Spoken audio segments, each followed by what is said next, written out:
Sometimes it feels as though the past is lit only by the faintest ember, as if entire worlds once breathed on this earth and then slipped quietly beneath the weight of silence.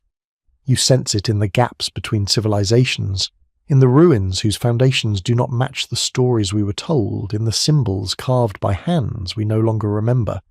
And you wonder, who walked here before us, and why their footprints were allowed to fade? If you'd like to drift further into that quiet uncertainty, stay close. The night has much more to reveal. It lingers the way an unfinished sentence lingers in the mind. This quiet fracture in the stories we inherit. This sense that something older than memory once pressed its weight into the earth and then withdrew without leaving a name. You can almost feel it when tracing the timelines that historians recite with such confidence.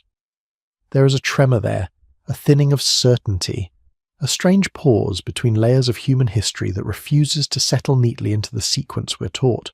It begins as an unease, a subtle awareness that somewhere beneath the familiar stories of ancient kingdoms and early empires, another presence may have stood, something that walked the same ground but did not wish to be recognized in the chronicles that followed. Perhaps that unease first drifts toward you when you hear archaeologists speak about the suddenness of human emergence, how Homo sapiens appeared with a fully formed symbolic capacity, how the first tools of astonishing refinement emerge already balanced, elegant, and strangely sophisticated.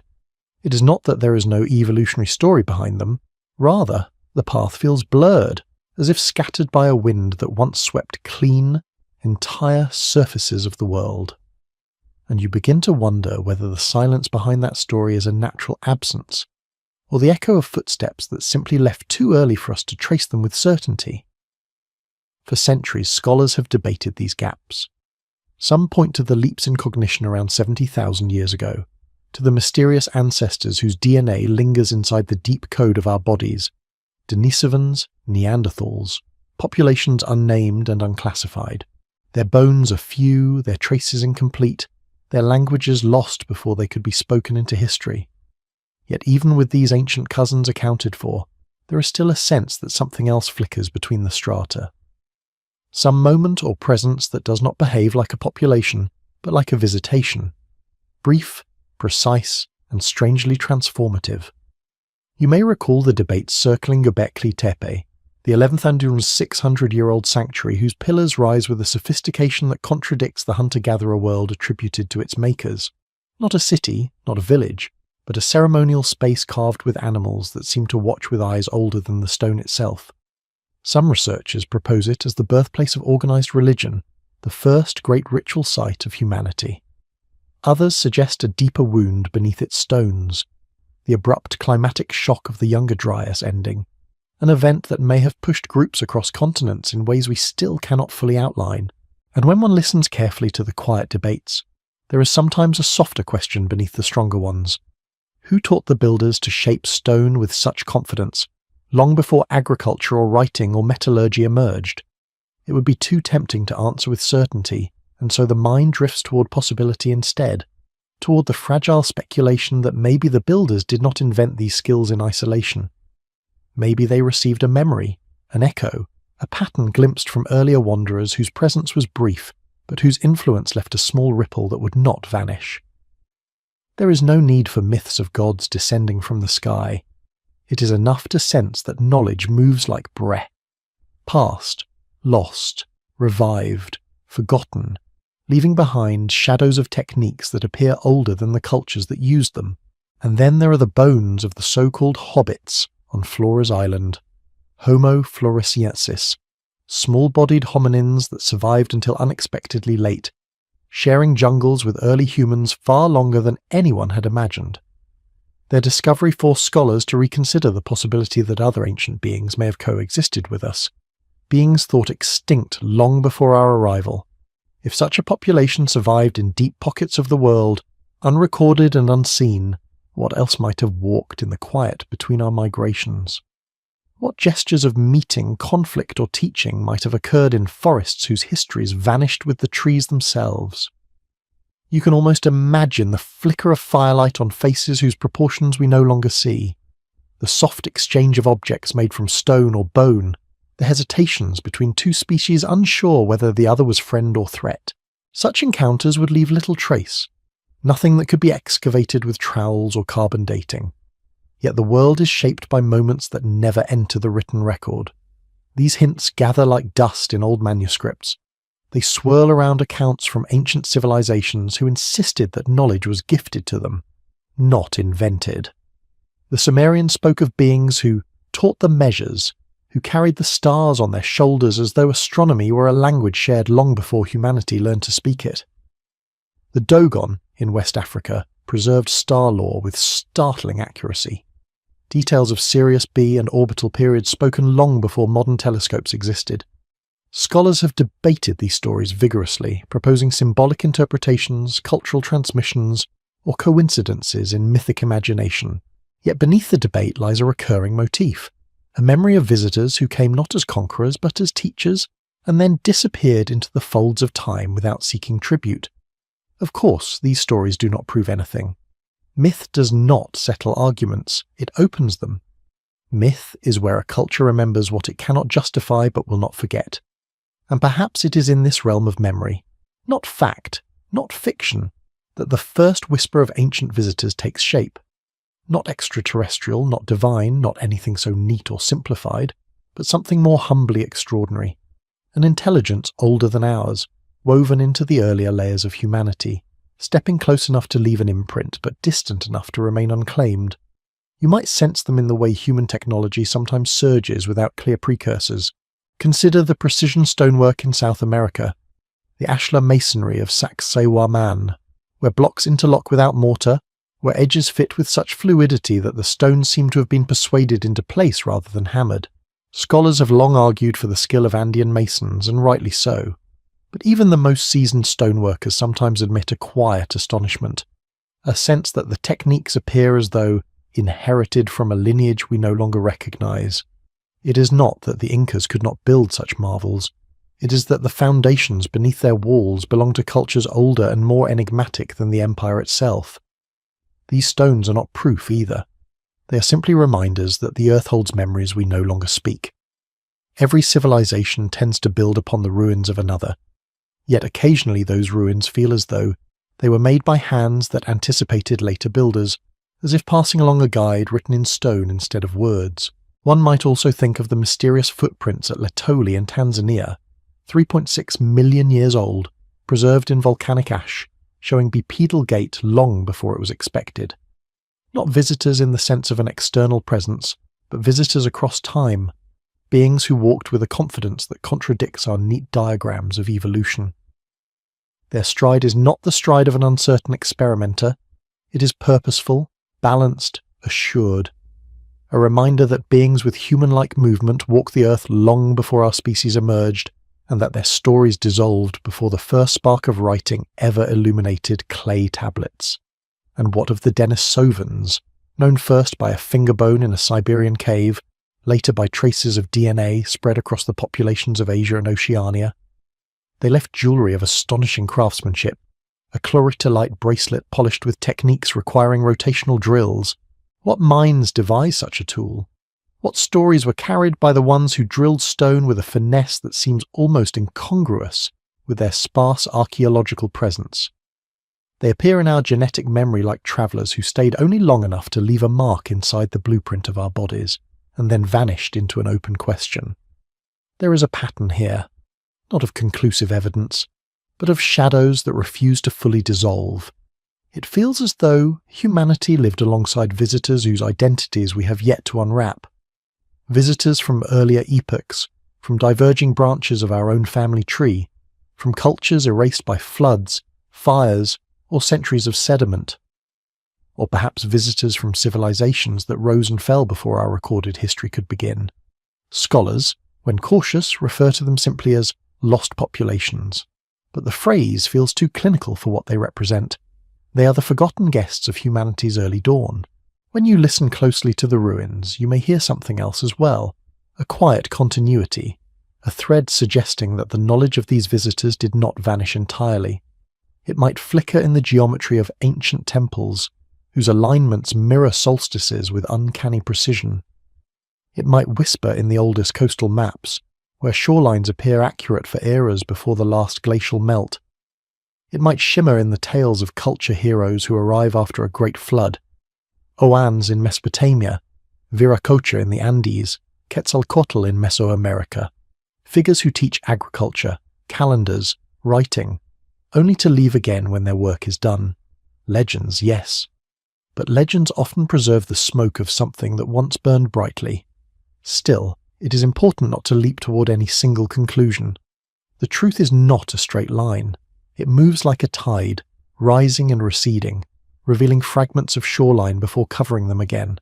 Human civilizations have risen and fallen with such frequency that entire chapters may have been swallowed by storms, tectonic shifts, or oceans reclaiming their boundaries. The world repeatedly resets itself, not in absolute cataclysm, but in patterns of erosion and renewal that quietly erase more than they preserve. And perhaps this explains why the idea of ancient visitors returns again and again across cultures. Not because of sensational claims, but because the archaeological record itself contains silences too vast to ignore. Silences that feel less like emptiness and more like erased footsteps. Silences where early humans appear to leap forward suddenly, as though reminded of something rather than discovering it for the first time. If knowledge can be inherited like a residue, what residue might have been left by those who came before? If humans once learned from beings whose names dissolved in the sands, how much of our world is built upon echoes? When you look at the night sky, with its constellations shaped by stories far older than writing, do you feel the weight of all the forgotten gazes that once looked up and saw patterns we no longer understand? These questions do not accuse, they invite. They invite a soft awareness that the world is older than our certainty, and that deep time holds guests we have not fully acknowledged. Visitors who may have shaped us quietly, subtly, without demanding worship or allegiance. Visitors who walked beside early humans long enough to leave impressions that ripple still in our myths, our sciences, our bodies, our tools. And as this thought settles, another opens like a slow breath. If traces of such visitors linger across continents, then perhaps the first and oldest presence, the one that shaped human consciousness most profoundly, remains hidden not in stones or artifacts, but in a deeper place altogether, a place we have not yet learned how to excavate. But that presence waits, watching from the threshold of memory, asking to be recognized not by evidence alone, but by the faint stirring it leaves in the mind, a stirring that grows stronger as we move closer to secrets humanity has carried unknowingly for millennia, secrets pointing toward the first of the 8 ancient visitors whose existence might reshape our understanding of who we are and who we once walked alongside. And somewhere, beyond these quiet reflections, another layer prepares to reveal itself, one that does not begin with bones or stones, but with an anomaly too subtle to be dismissed, yet too persistent to ignore. There is a moment, when reading through the earliest fragments of human memory, where you begin to sense a tension beneath the surface, as though the story is holding its breath. It happens not because of what is written, but because of what is missing. The texts of the ancient world speak with such confidence about creation, order, the descent of knowledge, yet their beginnings are always blurred, as though the first chapters were torn away long before scribes pressed a reed into clay. And somewhere in that absence a visitor seems to wait, unclaimed by myth, unaccounted for by archaeology, yet felt in the strange coherence of symbols shared across civilizations that never touched one another. If you have ever looked closely at the earliest known symbols in human history, the sensation is unmistakable. Long before alphabets, before domestication, before cities took shape along riverbanks, there were geometric signs repeated across continents. Spirals, chevrons, ladders, concentric circles. They appear in Ice Age caves from France to Indonesia, carved with a steadiness that suggests not accident, but intention.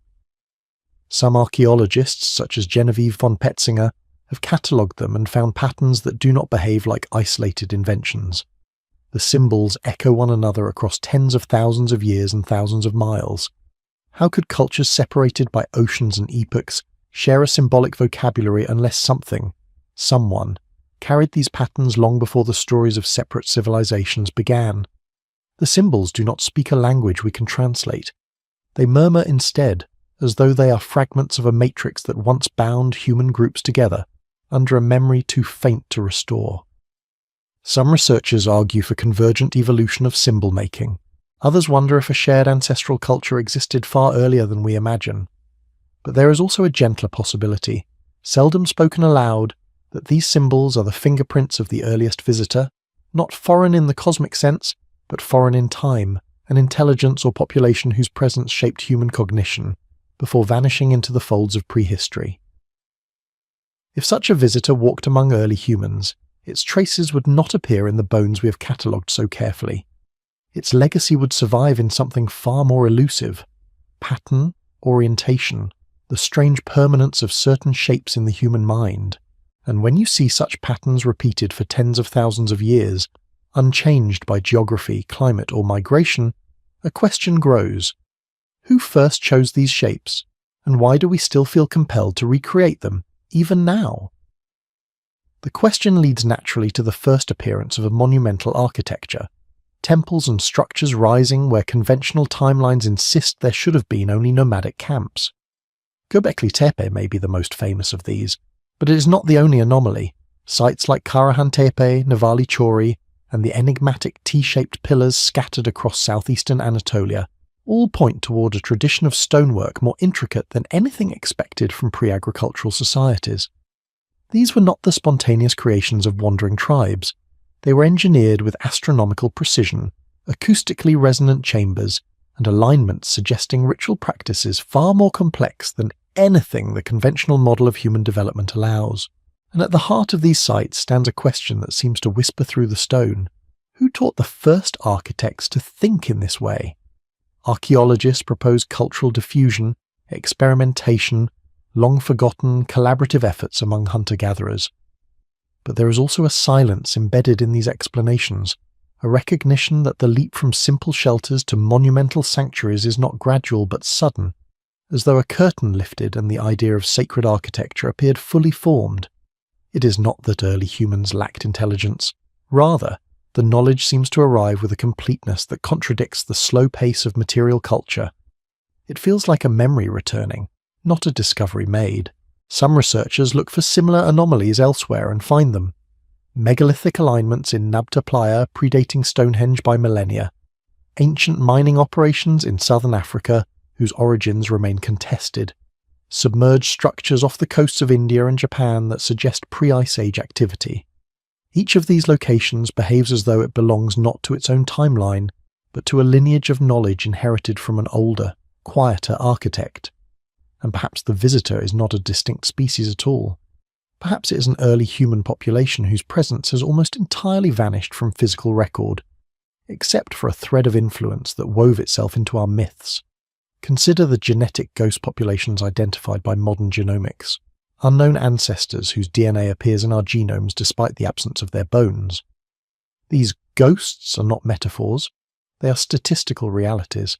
We carry traces of people whose identities have yet to be uncovered, people who contributed to our lineage and then disappeared with a thoroughness that defies archaeological expectation. If such populations existed, what else might they have passed to us besides genes, techniques, songs, rituals? The spark of awareness that transformed our early ancestors from mere survivors into storytellers, observers, builders. There is a curious resonance between this idea and the mythologies of the world. Many creation stories speak of a time when humans were taught, not born with, the ability to shape their world. In these narratives, the teachers are not gods, not in the supernatural sense, but wanderers, sages, luminous beings, pale strangers, or simply those who came before. The Mesopotamian Apakalu, the Andean Viracocha, the Mesoamerican Quetzalcoatl, the Polynesian Maui, figures who do not rule but instruct, who appear during periods of cultural upheaval and vanish when their teachings have taken root. Mythologists debate their origins, anthropologists trace their evolution, but the stories persist in ways that suggest more than coincidence. If one listens closely, these visitors all follow a similar arc.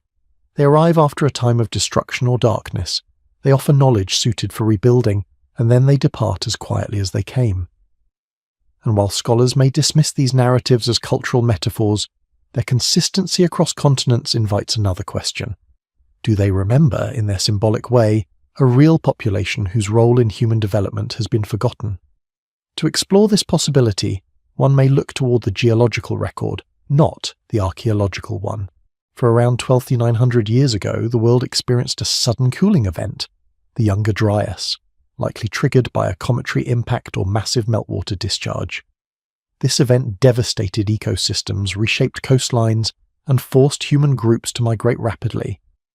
If an earlier civilization had existed, one coastal, one dependent on shorelines now buried beneath oceans, the fingerprints of its knowledge might survive only as remnants absorbed by the cultures that came after.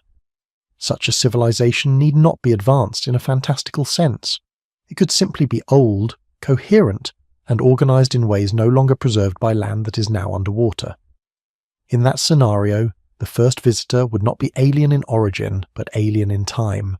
A civilization erased by rising seas, but faintly remembered through the fragments it left behind. Some point to ancient maps like the Peary Race, which depict shorelines consistent with pre-glacial configurations, suggesting that geographic knowledge older than recorded history may have survived in fragments. Others examine the ruins at Göbekli Tepe and note the sudden appearance of organized ritual life, exactly when the world was recovering from climatic devastation, as though the builders were carrying forward instructions inherited from a culture lost to the flood. But the Earth does not remember with clarity. It remembers with wounds, with sediments, with absences, and so we search through its layers not for certainties, but for interruptions, places where the expected pattern does not hold. When considered in this way, the story of the first visitor is not a tale of arrival, but of reappearance. Knowledge that emerges too early or too suddenly may be a relic of something older, resurfacing through survivors scattered across continents. This possibility becomes even more intriguing when one considers the subtle synchronization of early human mythologies. From the Australian Dreamtime to the Native American emergence myths to the Norse cycles of creation and destruction, there is a recurring concept that humanity has lived through multiple ages, each ending in a transformation that erases much, but not all. Across cultures, there exist references to the ones before, the people who walked the world before the sky changed, the earlier race, the old ones who taught the calendar, the builders before the flood. Such stories might be dismissed as metaphor if they did not align so neatly with cycles of climate change recorded in ice cores and ocean sediments. Perhaps the first visitor is not one group, but several, fragments of older humanities dispersed and diminished through eras of upheaval.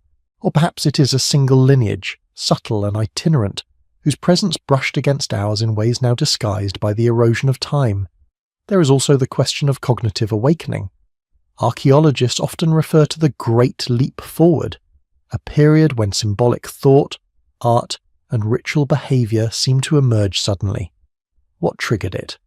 Many theories exist: neurological mutations, population density, environmental pressure. But some anthropologists quietly entertain another possibility, that early Homo sapiens may have encountered another hominin group whose cognitive capacities stimulated or accelerated our own development. Such encounters need not be peaceful or prolonged. They could involve imitation, conflict, or brief contact resulting in an exchange of techniques or ideas. What matters is that such a meeting could leave a deep imprint without leaving visible archaeological traces. If so, the first visitor might have been a catalyst, an older or parallel intelligence whose presence nudged humanity beyond the threshold of symbolic awareness. The evidence would be subtle: shifts in tool design, changes in migration routes, bursts of cultural creativity. Nothing conclusive, nothing that could be held as proof, but a pattern nonetheless. And patterns are often the only testimony available when dealing with histories that predate writing by tens of millennia. Consider also the phenomenon of ancient acoustics, structures built to resonate at specific frequencies, chambers whose architecture seems designed to manipulate sound in ways that affect human perception. The Hippodrome of Halsaflieni in Malta, with its resonant chamber tuned to 110 Hz, the megalithic temples that amplify low vocal tones. The distribution of these resonance-focused structures across cultures has led some researchers to propose that ancient architects understood the neurological impacts of sound. But how did such knowledge arise so early and so widely? Was it discovered independently, or passed along through a lineage of early visitors whose understanding of sound preceded their disappearance? Again, we do not know. But the question itself glows softly in the dark, like an ember waiting for breath. If we follow the ember further, it leads to one more thread, one that scholars acknowledge but seldom linger upon. Across the oldest human sites, tools and ornaments crafted with extraordinary precision appear sporadically, as though made by individuals with skills vastly exceeding those of their peers. In Paleolithic contexts, such anomalies are usually attributed to exceptional artisans, but another possibility exists, that these objects represent the last works of a people whose abilities were fading along with their numbers, leaving behind isolated masterpieces in the archaeological record. If so, these rare objects may be the fingerprints of the first visitor, creators whose legacy persists only as stray sparks amid the slow rhythm of human development. And perhaps this is the most poignant aspect of all. If such a visitor once shaped humanity, it did so quietly, without conquest, without monuments claiming authorship, without myths demanding worship. Its presence would be felt not as domination, but as guidance, subtle, patient, reluctant to impose itself on the unfolding story of early humans. A visitor who walked alongside us during the fragile dawn of our awareness, and then withdrew, leaving only symbols, fragments, and memories too faint to interpret. Yet these faint traces converge in a way that calls to something within us, not for certainty, but for recognition of a presence that helped shape the human story long before the first tablets were pressed, or the first city walls were raised. And as we follow these traces, we begin to sense that the story of ancient visitors is not about intrusion but inheritance, a quiet inheritance that whispers beneath myths, beneath symbols, beneath the sediment of forgotten ages. Still, something remains unspoken. The first visitor, whatever its nature, did not exist in isolation. If its memory persisted through the ages, if its influence echoed across continents, then it must have left not only symbols and stories, but also a deeper question, one that has survived even the erasures of time, a question that stirs now, inviting us forward. For if there was one visitor, could there have been another? And if so, where might its footsteps be found in the chapters of history that have yet to reveal their hidden seams? It begins almost imperceptibly, as though the boundary between what we know and what we sense has thinned just enough for something older to drift through. The traces of the first visitor still shimmer faintly behind us, like dust unsettled by an unseen movement. Yet as the mind adjusts, another presence begins to emerge, a visitor not remembered through symbols or myths alone, but through an absence so profound that it reverberates across entire epochs. It is the kind of absence that suggests removal rather than decay, a silence that feels curated, as if someone once brushed clean the very layers of history where answers might have settled. Perhaps the path toward this second visitor begins with a strange coincidence observed by geologists studying the Earth's crust: the sharp, inexplicable breaks in human habitation across multiple continents during the late Pleistocene. Some regions that had once hosted flourishing populations show sudden abandonment. Sites go quiet, layers of activity end abruptly, and long periods of silence follow before life returns. These interruptions are often attributed to climate stress, volcanic eruptions, or migrations. But sometimes the timing does not align neatly with known climate events, and the gaps stretch far longer than expected. One such anomaly appears in North America, where the Clovis culture, long considered the earliest widespread human presence, vanished almost overnight. Their distinctive fluted spear points cease abruptly in the archaeological record around 12,900 years ago, coinciding with the start of the Younger Dryas cooling. Yet the sharpness of their disappearance has left room for speculation. Some researchers have proposed ecological collapse or overhunting, others suggest cometary impact. But there's also a quieter theory that lingers in the margins, that something more than climate was involved, something that caused not only disappearance but erasure, as if traces of an encounter with forces unknown were deliberately obscured by time. And then there are the mysteries surrounding South America. The earliest inhabitants of Monteverde in Chile appear much earlier than expected, at least 14,500 years ago, possibly older. Their presence disrupts long-held assumptions about migration routes. Even more curious is that the complexity of their settlement suggests prior knowledge, as if those who arrived already carried traditions shaped elsewhere. Yet the archaeological layers before them are strangely silent. No gradual evolution of material culture, no earlier attempts at habitation, just a sudden, fully formed presence emerging from an unknown lineage. It is in these silences that the second visitor seems to flicker, not as a population, not as a migration, but as something that moved through the world, leaving faint trails of disruption behind. Cultural resets, abandoned landscapes, sudden endings without clear successors. A presence implied not by artifacts, but by the strange timing of disappearance. Another clue appears in the enigma of megafaunal extinctions. Mammoths, mastodons, giant ground sloths, and other great beings of the Ice Age vanished rapidly across continents. Conventional explanations include overhunting and climate change. Yet the pattern is uneven. Some regions retain species far longer, others lose them abruptly despite similar conditions. In some places, the timing aligns suspiciously with the disappearance of early human cultures, as if both megafauna and the people who hunted them were caught in the same invisible current. Some paleoanthropologists have proposed that disease or atmospheric stress triggered cascading losses. A small number wonder whether humans might have encountered a threat that did not leave direct traces, something that swept through ecological systems with precision, something that rippled outward to disrupt both human populations and the animals they depended on. These speculations remain theoretical, but the eerie synchronicity between extinctions and cultural vanishings continues to raise questions. Yet the most unsettling trace of the second visitor may lie not in bones or settlements, but in human memory, specifically the memory embedded in flood myths. Flood myths appear in cultures that never communicated: Mesopotamian, Greek, Mayan, Chinese, Aboriginal Australian, Inuit, Mesoamerican, Andean. Nearly every population on Earth carries a story about a great inundation, a rising of waters that reset the world. Scholars attribute this to shared human psychology or cultural diffusion. But these stories often contain details that should not match.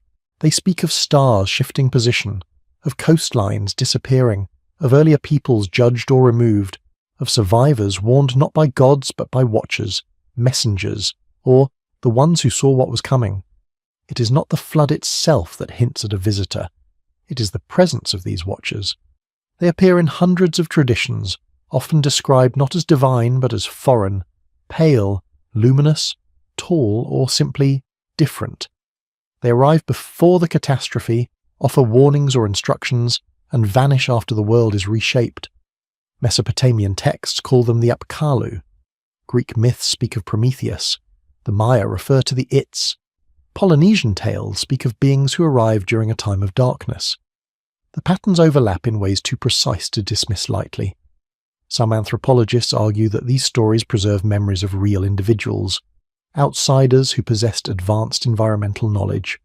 Others propose shamanic visions or symbolic expressions. Yet a more delicate question lingers. What if these watchers were survivors of an older world, a world that ended before ours began? What if they were the second visitor, not external to humanity, but a remnant group carrying knowledge and trauma from a civilization erased by rising seas? To explore this possibility, one must turn to the work of geologists studying the end of the last ice age. Around 12,000 years ago, sea levels rose more than 120 meters, swallowing coastlines that once hosted thriving communities. Nearly all early human settlements would have been coastal, following rivers and deltas rich with resources. Yet today, these places lie underwater. Any civilization that existed on these lost shores would now be nothing more than faint patterns drowned beneath sediments. This is where the mystery deepens. Underwater surveys have revealed structures along continental shelves, rectilinear patterns, walls, terraces, that may be natural formations or possibly remnants of habitation. Sites like the Yonaguni Monument in Japan, the submerged formations off the coast of India near Dwarka, and the structures near the Bahamas have fueled debate. Most scholars remain cautious, attributing these shapes to natural geological processes. Yet some anomalies remain difficult to explain away. Straight lines, 90-degree angles, terraces, channels that resemble harbours. If these underwater sites are indeed remnants of an older culture, what happened to their inhabitants? And why do they reappear in myths as visitors rather than ancestors? Perhaps because survivors of a great world-altering flood would have seemed strange, different, otherworldly to inland populations who had never seen coastal technologies. Their knowledge of tides, navigation, building, and astronomy would have appeared miraculous to groups living in river valleys or mountain foothills. Their warnings about rising seas, their need to migrate, their unfamiliar clothing or tools, these would have cast them as visitors, not kin. This interpretation does not require lost empires of exaggerated scale. It requires only a simple possibility, that a coastal culture, coherent and knowledgeable, existed before the end of the Ice Age, and that its survivors became the wanderers who appear in myths worldwide. Yet something about this explanation still feels too quiet. There is a sharper edge to the second visitor, a hint of something not merely displaced but hunted by time itself. This sensation grows stronger when examining another anomaly, the abrupt disappearance of symbolic traditions in Europe around 12,000 years ago.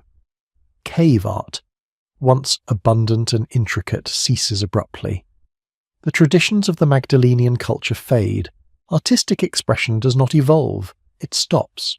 Some scholars attribute this to population decline or shift in subsistence. But the suddenness feels unusual.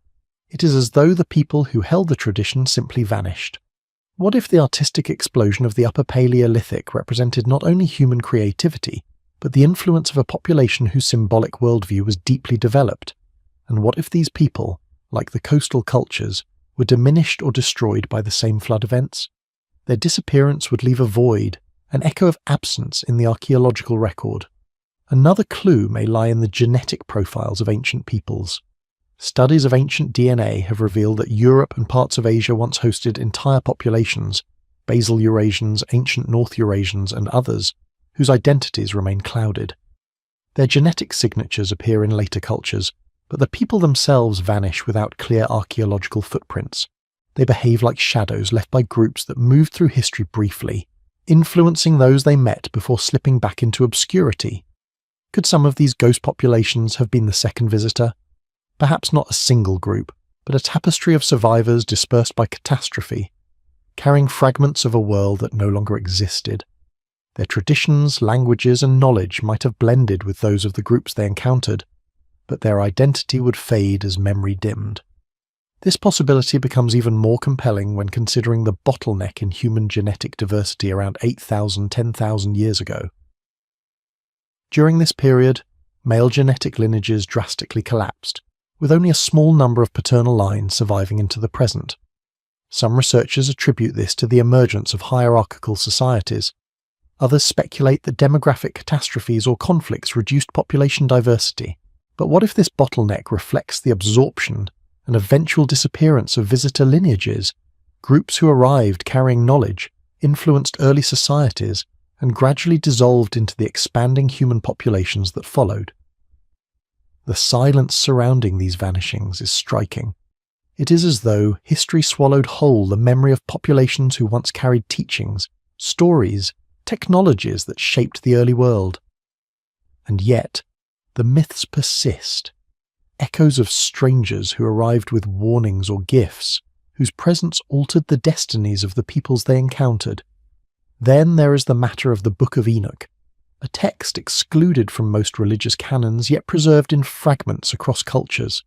It speaks of watchers who descended, not as divine beings, but as those who observed humanity during a time of transition.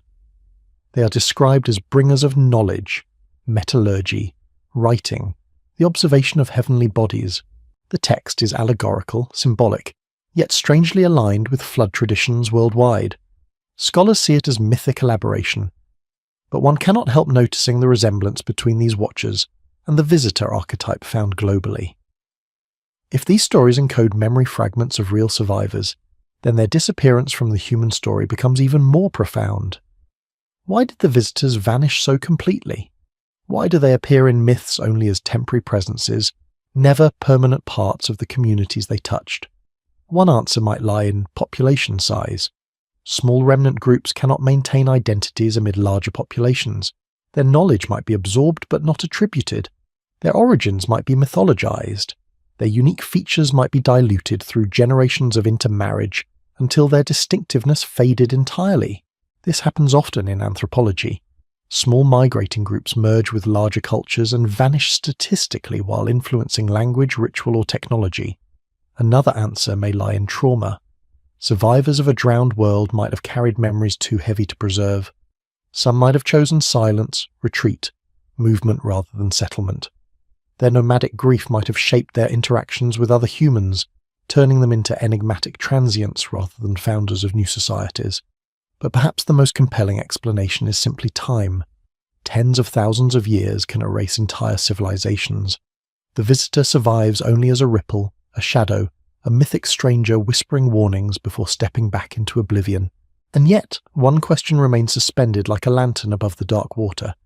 If the second visitor carried knowledge from a world erased by catastrophe, what traces of that knowledge survive in our present world? Are they found in the earliest calendars aligned to celestial cycles?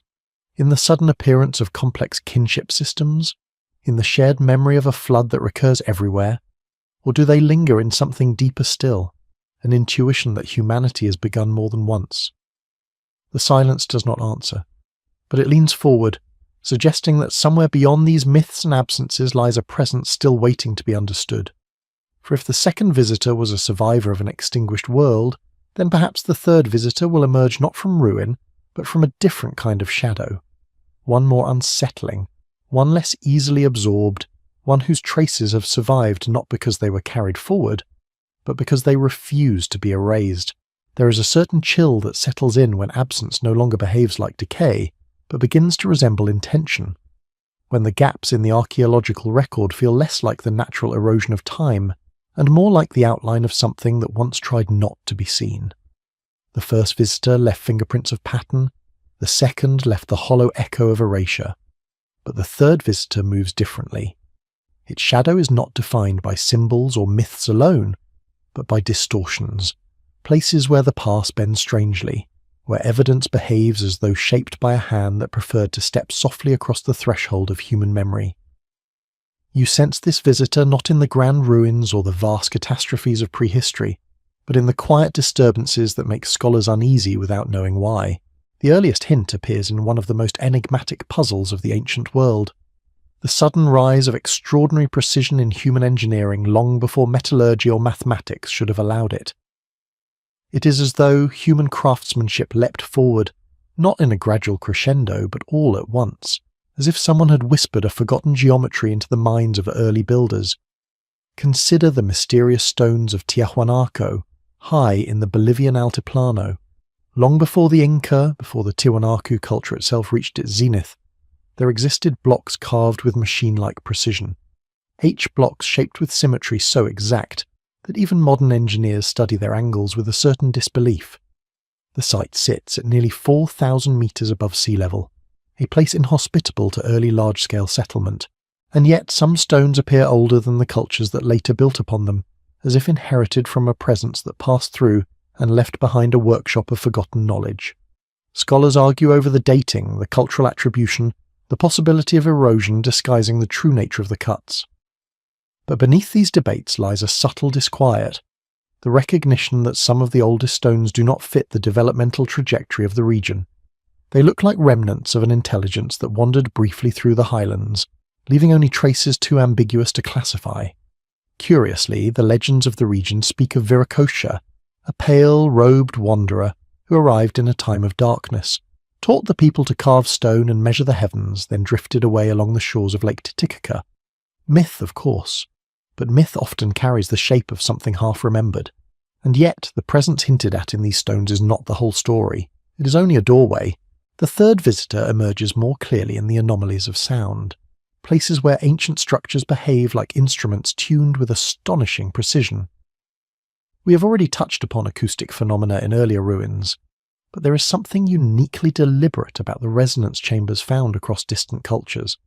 In Malta's Hippodrome, a subterranean complex carved at least 5,000 years ago, the oracle chamber amplifies frequencies around 110 Hz, causing vibrations that resonate not only through the stone but through the human body itself. Brain imaging studies suggest that tones in this frequency range can alter consciousness, shifting perception into states of heightened awareness. How did early builders discover such resonance? Trial and error? Sacred intuition? Or could they have learned from someone who already understood the relationship between vibration and consciousness? Someone for whom sound was not merely an artistic expression, but a technology? In Peru, the interior of certain temples produces similar resonances. In Chavindehuantar, conch shell trumpets generate low frequencies that travel through labyrinthine passages, inducing a disorienting yet focused state in listeners. Archaeologists believe these sonic effects were intentional, carefully engineered to manipulate ritual experiences. Across the Pacific, in ancient China, bronze bells cast millennia ago were tuned to precise harmonic intervals using methods still not fully understood. On Crete, in the Minoan palace of Knossos, faint echoes form standing waves that seem to anticipate later developments in Greek acoustic design. These sites do not share a lineage, they do not share a language, they do not share a cultural framework that would explain such parallel sophistication. It is almost as if a tradition of vibrational engineering drifted across the world, touching each culture lightly before dissolving into myth and forgetting. A tradition carried not by conquerors but by wanderers, teachers who moved quietly, teaching only those who listened deeply. Some propose independent discovery, convergent development. Others wonder whether plant medicines, trance rituals, or early shamanic practices revealed acoustic secrets. But there is a third possibility, murmuring just below the surface of the archaeological debate, that humanity received, at scattered intervals, fragments of knowledge from a visitor attuned to the hidden physics of sound. This visitor would not need to leave monuments. It would leave techniques, it would leave resonance, and it would leave the faint memory of a being who understood the world not through tools or conquest, but through vibration, an entity more comfortable whispering through stone than carving its name into it. The trace of the third visitor becomes even more enigmatic when examining another phenomenon, the sudden emergence of sophisticated astronomical alignments in early structures across continents. Newgrange in Ireland, Göbekli Tepe in Anatolia, Nabta Playa in the Nubian desert, Chaco Canyon in North America, the pyramids of Egypt, the complexes of Cambodia and China. Each ancient site, though separated by immense distances and deep cultural differences, encodes precise astronomical events. Solstices, equinoxes, lunar standstills, stellar risings, not approximations, precise alignments requiring years of observation. In some cases, knowledge of precession appears subtly encoded, implying awareness of slow cycles spanning thousands of years. How did early peoples, still transitioning from nomadic to settled life, gain such refined astronomical understanding? Observation alone could explain some of it. But the repetition of this knowledge across the globe, the shared emphasis on specific celestial markers, suggests something more coordinated, as though a small lineage of celestial wanderers moved from region to region, guiding early humans to anchor their monuments in the rhythm of the heavens. If so, the visitor was not an entity from beyond the sky, as myth might later exaggerate, but an early intelligencer of the sky, part of a group whose survival depended on navigating deep cycles of climate, tide, and celestial orientation. A group whose knowledge was practical, ancestral, and transmitted through careful teaching rather than conquest. Such a visitor would leave no skeletons that differ markedly from Homo sapiens. It would leave no unmistakable artifacts of foreign origin. It would leave only a pattern, a strange simultaneity of astronomical sophistication appearing in unconnected societies at roughly the same developmental stage, as though seeded by the same quiet presence. And then, almost as suddenly, the pattern collapses. The knowledge fades, grows distorted, is ritualized, mythologized. Something changed. Something silenced the visitor. Whether climate shift, conflict, disease, or simple dissolution, whatever its nature, the third visitor did not persist in its wandering. It left behind only fragments of a cosmology too subtle for most cultures to preserve intact. But perhaps the faintest, most fragile trace of this presence appears not in stone or sound or sky, but in language, the deep structure of human speech itself. Linguists have long observed peculiar similarities among the world's oldest language families. Words for mother, water, earth, star, and to breathe show eerie parallels across Indo-European, Afro-Asiatic, Uralic, Austronesian, and even some Native American languages. While some similarities can be attributed to chance or universal phonetic tendencies, others are more difficult to explain. There is a phenomenon known as linguistic substrate influence, when a vanished population leaves traces of its language embedded in the tongue of the people who replaced it. Entire linguistic families may bear the ghostly imprint of a group no longer remembered. Scholars suspect substrates in the Basque language, in Dravidian, in ancient Sumerian, in the earliest layers of Chinese, in the Nada-Ne languages of North America. What if these substrates came from a lineage of wanderers who travelled widely, teaching fragments of their language to early cultures before dissolving into them? A lineage that guided not through conquest, but through conversation. If language itself carries the echo of an older tongue, then the third visitor may have been the ancient world's quietest teacher, a communicator, a traveller, someone who moved between early groups, imparting knowledge not through elaborate technology but through shared words and observations of the sky and the earth. Not a being of mythic proportions, but a lineage of humans slightly older, slightly different, whose worldview emphasized resonance, orientation, and the subtle harmonies of existence. And yet, there remains something unsettling. The more one studies these anomalies, the more one notices the places where the archaeological record seems gently nudged aside, as though certain traces were never meant to survive. Consider the mysterious, out-of-place artifacts, not the sensationalized examples often debunked, but the real puzzles acknowledged by scholars. The precision-drilled holes in Neolithic stone beads from Mehrgar, the anomalously smooth surfaces of ancient obsidian mirrors in Mesoamerica, the sophisticated geometric engravings in Blombos Cave, dating back 75,000 years. None of these imply advanced technology beyond human capacity, but together they whisper of a refinement, a consistency, a pattern of knowledge that seems too coherent to belong solely to isolated discoverers. Even more curious are the places where evidence should exist but does not. Regions with ideal conditions for preservation, dry, stable, rarely disturbed, show abrupt discontinuities in habitation. Layers of debris that should contain transitional artifacts fall strangely silent.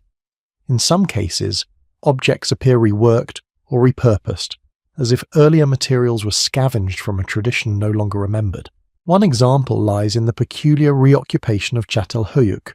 Some layers show extensive rebuilding atop earlier structures, yet the symbolic traditions of later periods feel disconnected from those below. Scholars propose cultural evolution, generational shifts. But some researchers wonder whether the earliest inhabitants followed a symbolic system inherited from elsewhere, and whether the bearers of that system moved on, leaving only their architecture behind. Another example appears in the Indus Valley, where writing emerges abruptly around 3300 BCE in a form so mature that its origin remains entirely opaque. No developmental stages exist, no proto-script that can be confidently traced. It is as though the script descends fully formed from an unseen lineage, and then, equally abruptly, it disappears. No deciphered inscriptions remain, no bilingual texts, no evolving variants. Some attribute this disappearance to climate change or socio-political collapse. Others sense something stranger, the possibility that the script represented the last expression of a knowledge system inherited from a group whose cultural presence lingered only faintly, whose language dissolved, whose identity vanished. If such a lineage existed, a lineage that travelled, taught, communicated, resonated, then faded, what could have driven it into silence? Disease? Displacement? Assimilation? A self-imposed withdrawal? Or was the silence part of its nature from the beginning? The third visitor, whatever its origin, does not behave like a conquering force. It behaves like a whisper. It leaves behind not kingdoms but corrections, not monuments but adjustments, subtle shifts in cognition, in awareness, in the orientation of human life toward the sky, the stone, the sound, the word.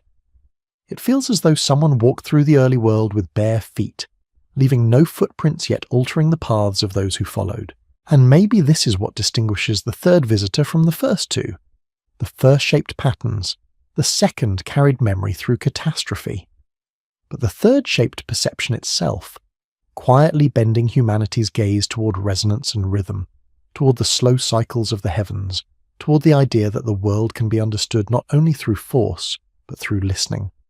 Listening to stone, listening to sky, listening to silence. Yet even now a deeper question rises, soft as breath. If such a visitor once wandered the earth, guiding humanity through subtle arts of sound and orientation, then what happened when its teachings began to fade? What filled the vacuum it left behind? What new presence, or new disturbance, stepped into the silence where it once walked? For the next visitor does not arrive gently. Its presence is felt not through whispers, but through fractures, through disturbances in the human story so abrupt that they feel like warnings written into the earth itself. There are moments in the archaeological record when the past does not simply fade, it shatters. The first three visitors whisper through patterns, absences, and resonance. But the fourth arrives like a fracture, a disturbance so sharp that even the most conservative histories pause, uncertain how to weave its presence into the established weave of time. It is not a visitor defined by knowledge or inheritance, but by rupture, by an imprint left in the world not through teaching, but through the scars it carved into the human timeline. The story of this fourth presence begins not with artifacts or myths, but with the ground itself. Across the northern hemisphere lies a geological boundary known as the black mat layer, thin, darkened sediment found in over 50 sites from North America to Syria. This layer marks a moment around 12,800 years ago when something changed abruptly. Below it lie the tools, bones and hearths of cultures living at the end of the Pleistocene. Above it, many of those cultures vanish. The megafauna that roamed freely, mammoths, mastodons, giant sloths, are gone. Pollen records show ecosystems collapsing almost instantaneously. And within this thin band of dark sediment, researchers find microscopic spherules, melt glass, and levels of platinum far above normal background values. Some scientists propose a comet or fragmented cosmic body, striking the Laurentide ice sheet. Others dispute this, debating methodologies, searching for inconsistencies. Yet the debate itself reveals something deeper, a discomfort with the abruptness, the violence, the way the world seems to have reset in a geological instant. Even if the event was purely natural, it behaves like an intrusion, something from outside the expected rhythm of Earth's cycles. What lingers in this boundary is not merely devastation, but erasure. Cultures that had thrived for millennia disappeared not slowly but as though struck from the record. Traditions that should have continued sputtered out. Technologies were lost, populations crashed, and in the silence that followed, new cultures emerged that bore little resemblance to those erased. The rupture is so sharp that some researchers refer to it as a punctuated equilibrium of human history. If the fourth visitor is not a being, but an event, then its identity lies in this rupture.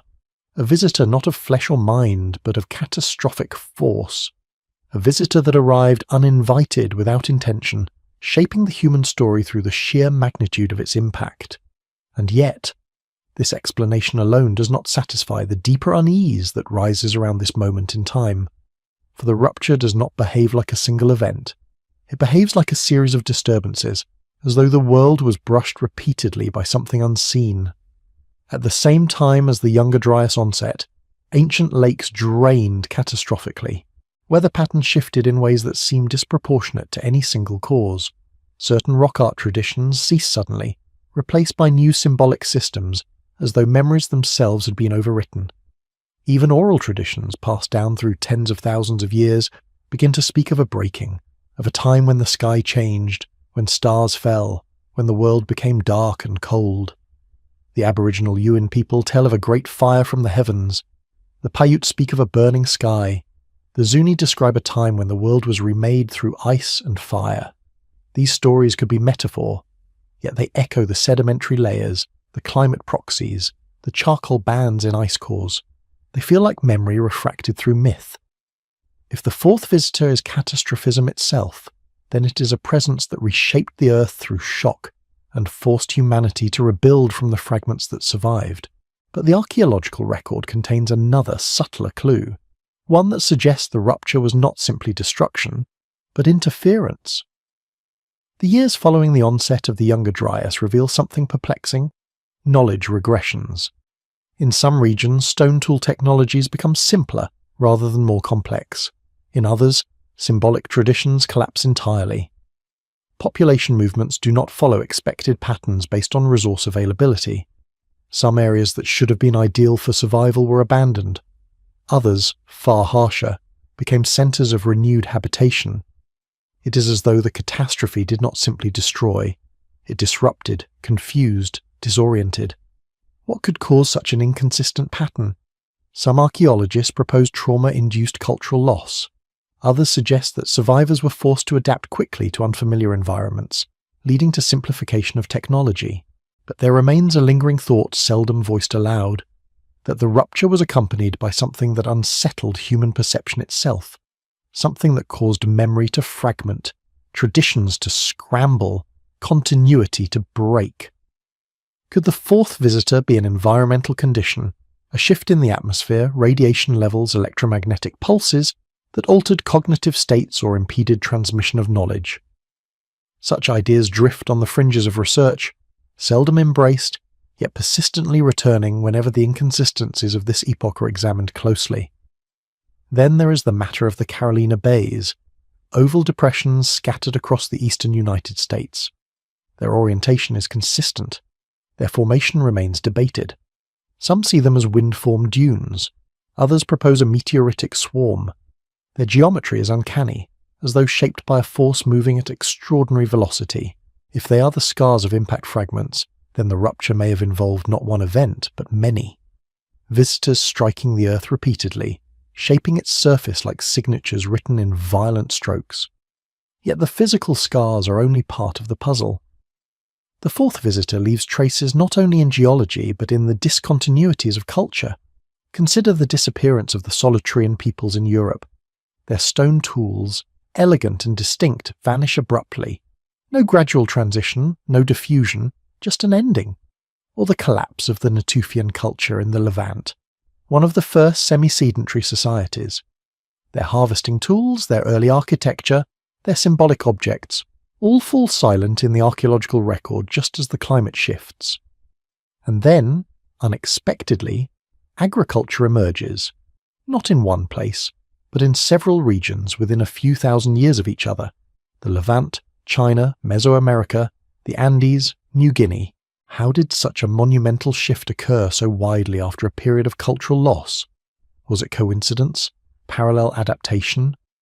Or could the rupture have cleared the slate in a way that forced humanity to reinvent its relation to the world, guided by survivors who carried fragments of older knowledge?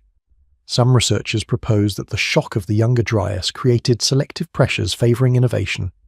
Others suggest that earlier experiments with cultivation were forgotten and then rediscovered.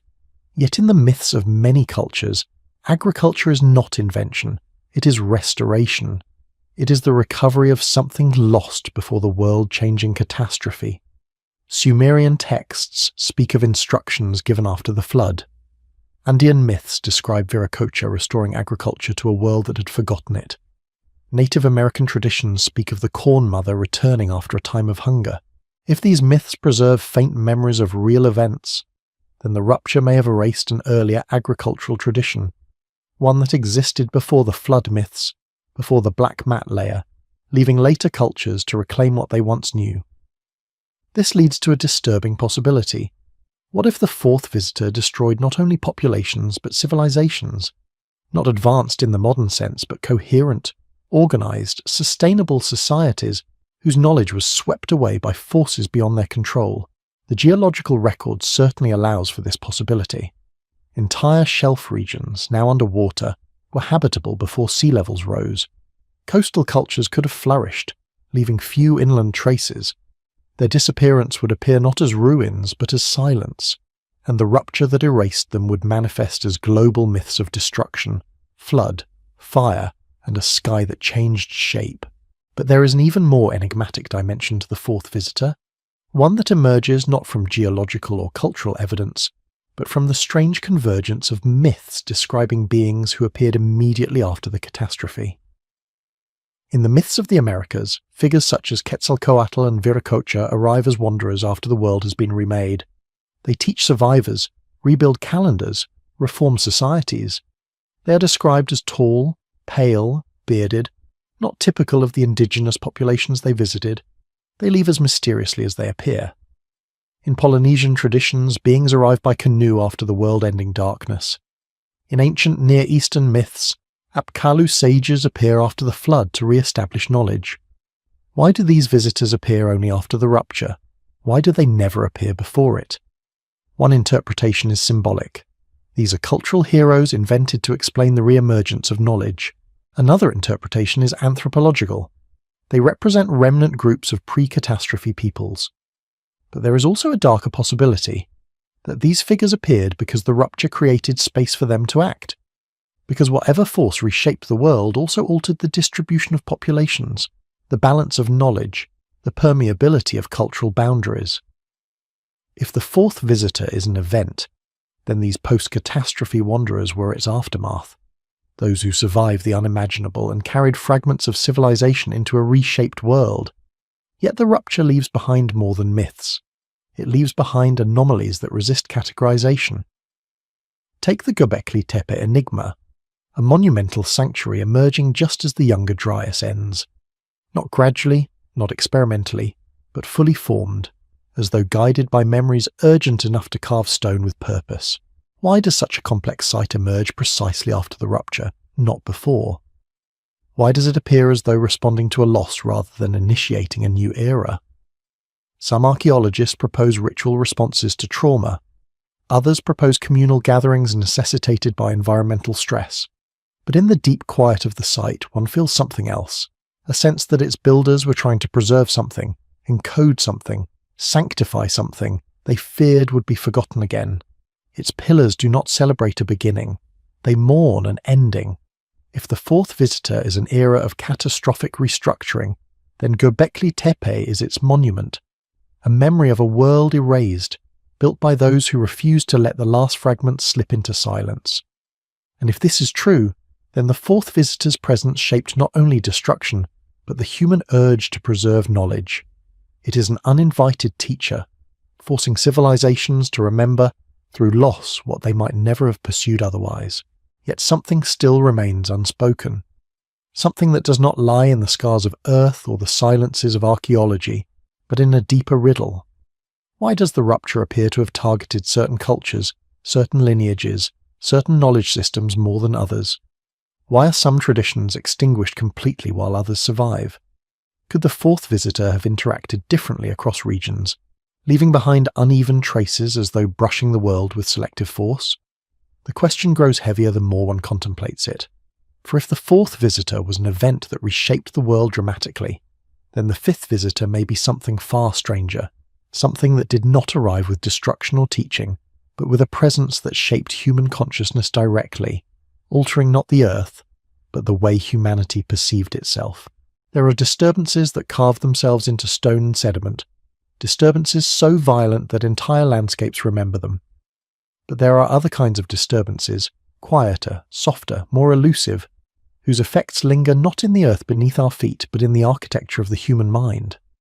If the fourth visitor reshaped the physical world, the fifth seems to have moved through a different realm altogether. It leaves no cosmic debris, no flood myths, no scars across continents. Instead, it leaves questions about why human consciousness changed so abruptly, why symbolic thought deepened in the ways it did, and why entire cultures began speaking to forces unseen. This visitor lingers in the shadows of early ritual spaces, in the strange transition where art shifts from the depiction of animals and landscape to beings that do not clearly exist, in figurines whose proportions defy nature, whose forms seem neither human nor animal, but something between, in the serpents and bird-headed forms emerging in caves from Paleolithic Europe to Saharan rock shelters to early Anatolian sites.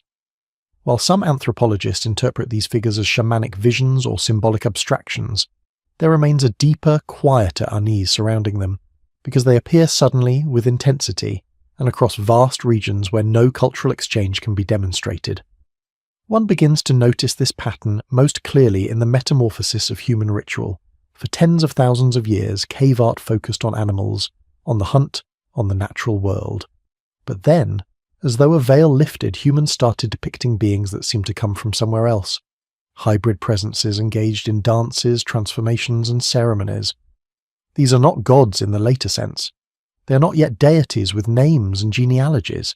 They are manifestations of something felt, not understood. It is in this murmur of altered perception that the fifth visitor first appears, not as a physical presence but as a shift in consciousness, a sudden widening of awareness that does not align cleanly with the timeline of human neurological evolution. Neuroscientists studying ancient cave acoustics have noted that many of the deepest, hardest to reach chambers create resonance patterns that stimulate the brain in unusual ways. When low-frequency sounds echo through these stone corridors, they induce altered states, experiences akin to trance, visions, or dissociation. Such states could occur naturally through ritual chanting, drumming, or deliberate movement within the cave. But the sudden, widespread emergence of complex ritual art suggests that early humans were not merely responding to their environment.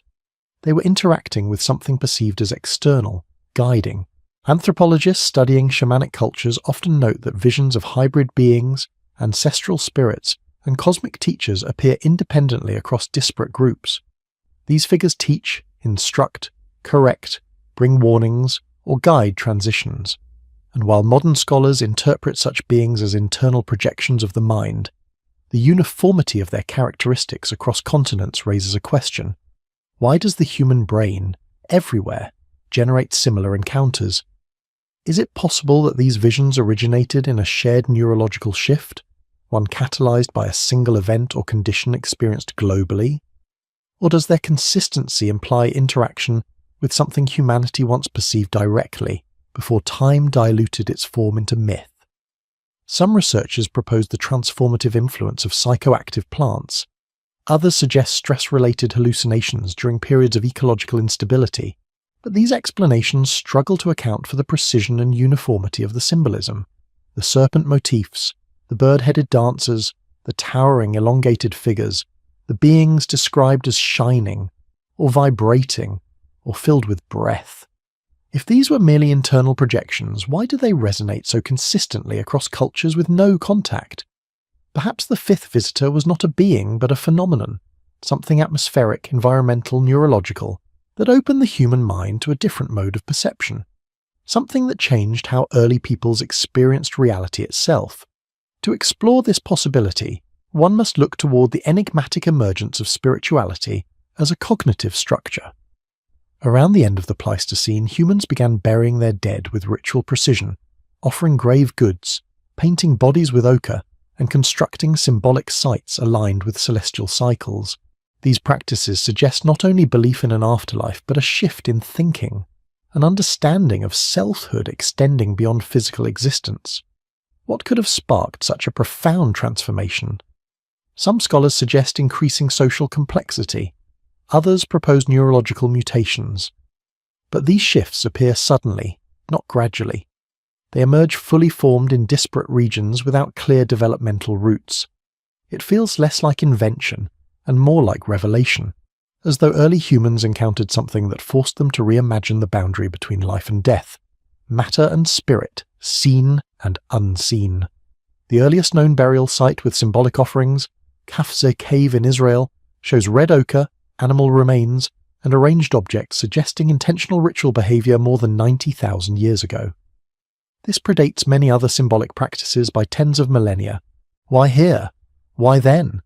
Why do such rituals appear sporadically and then vanish, only to reappear later in more robust forms?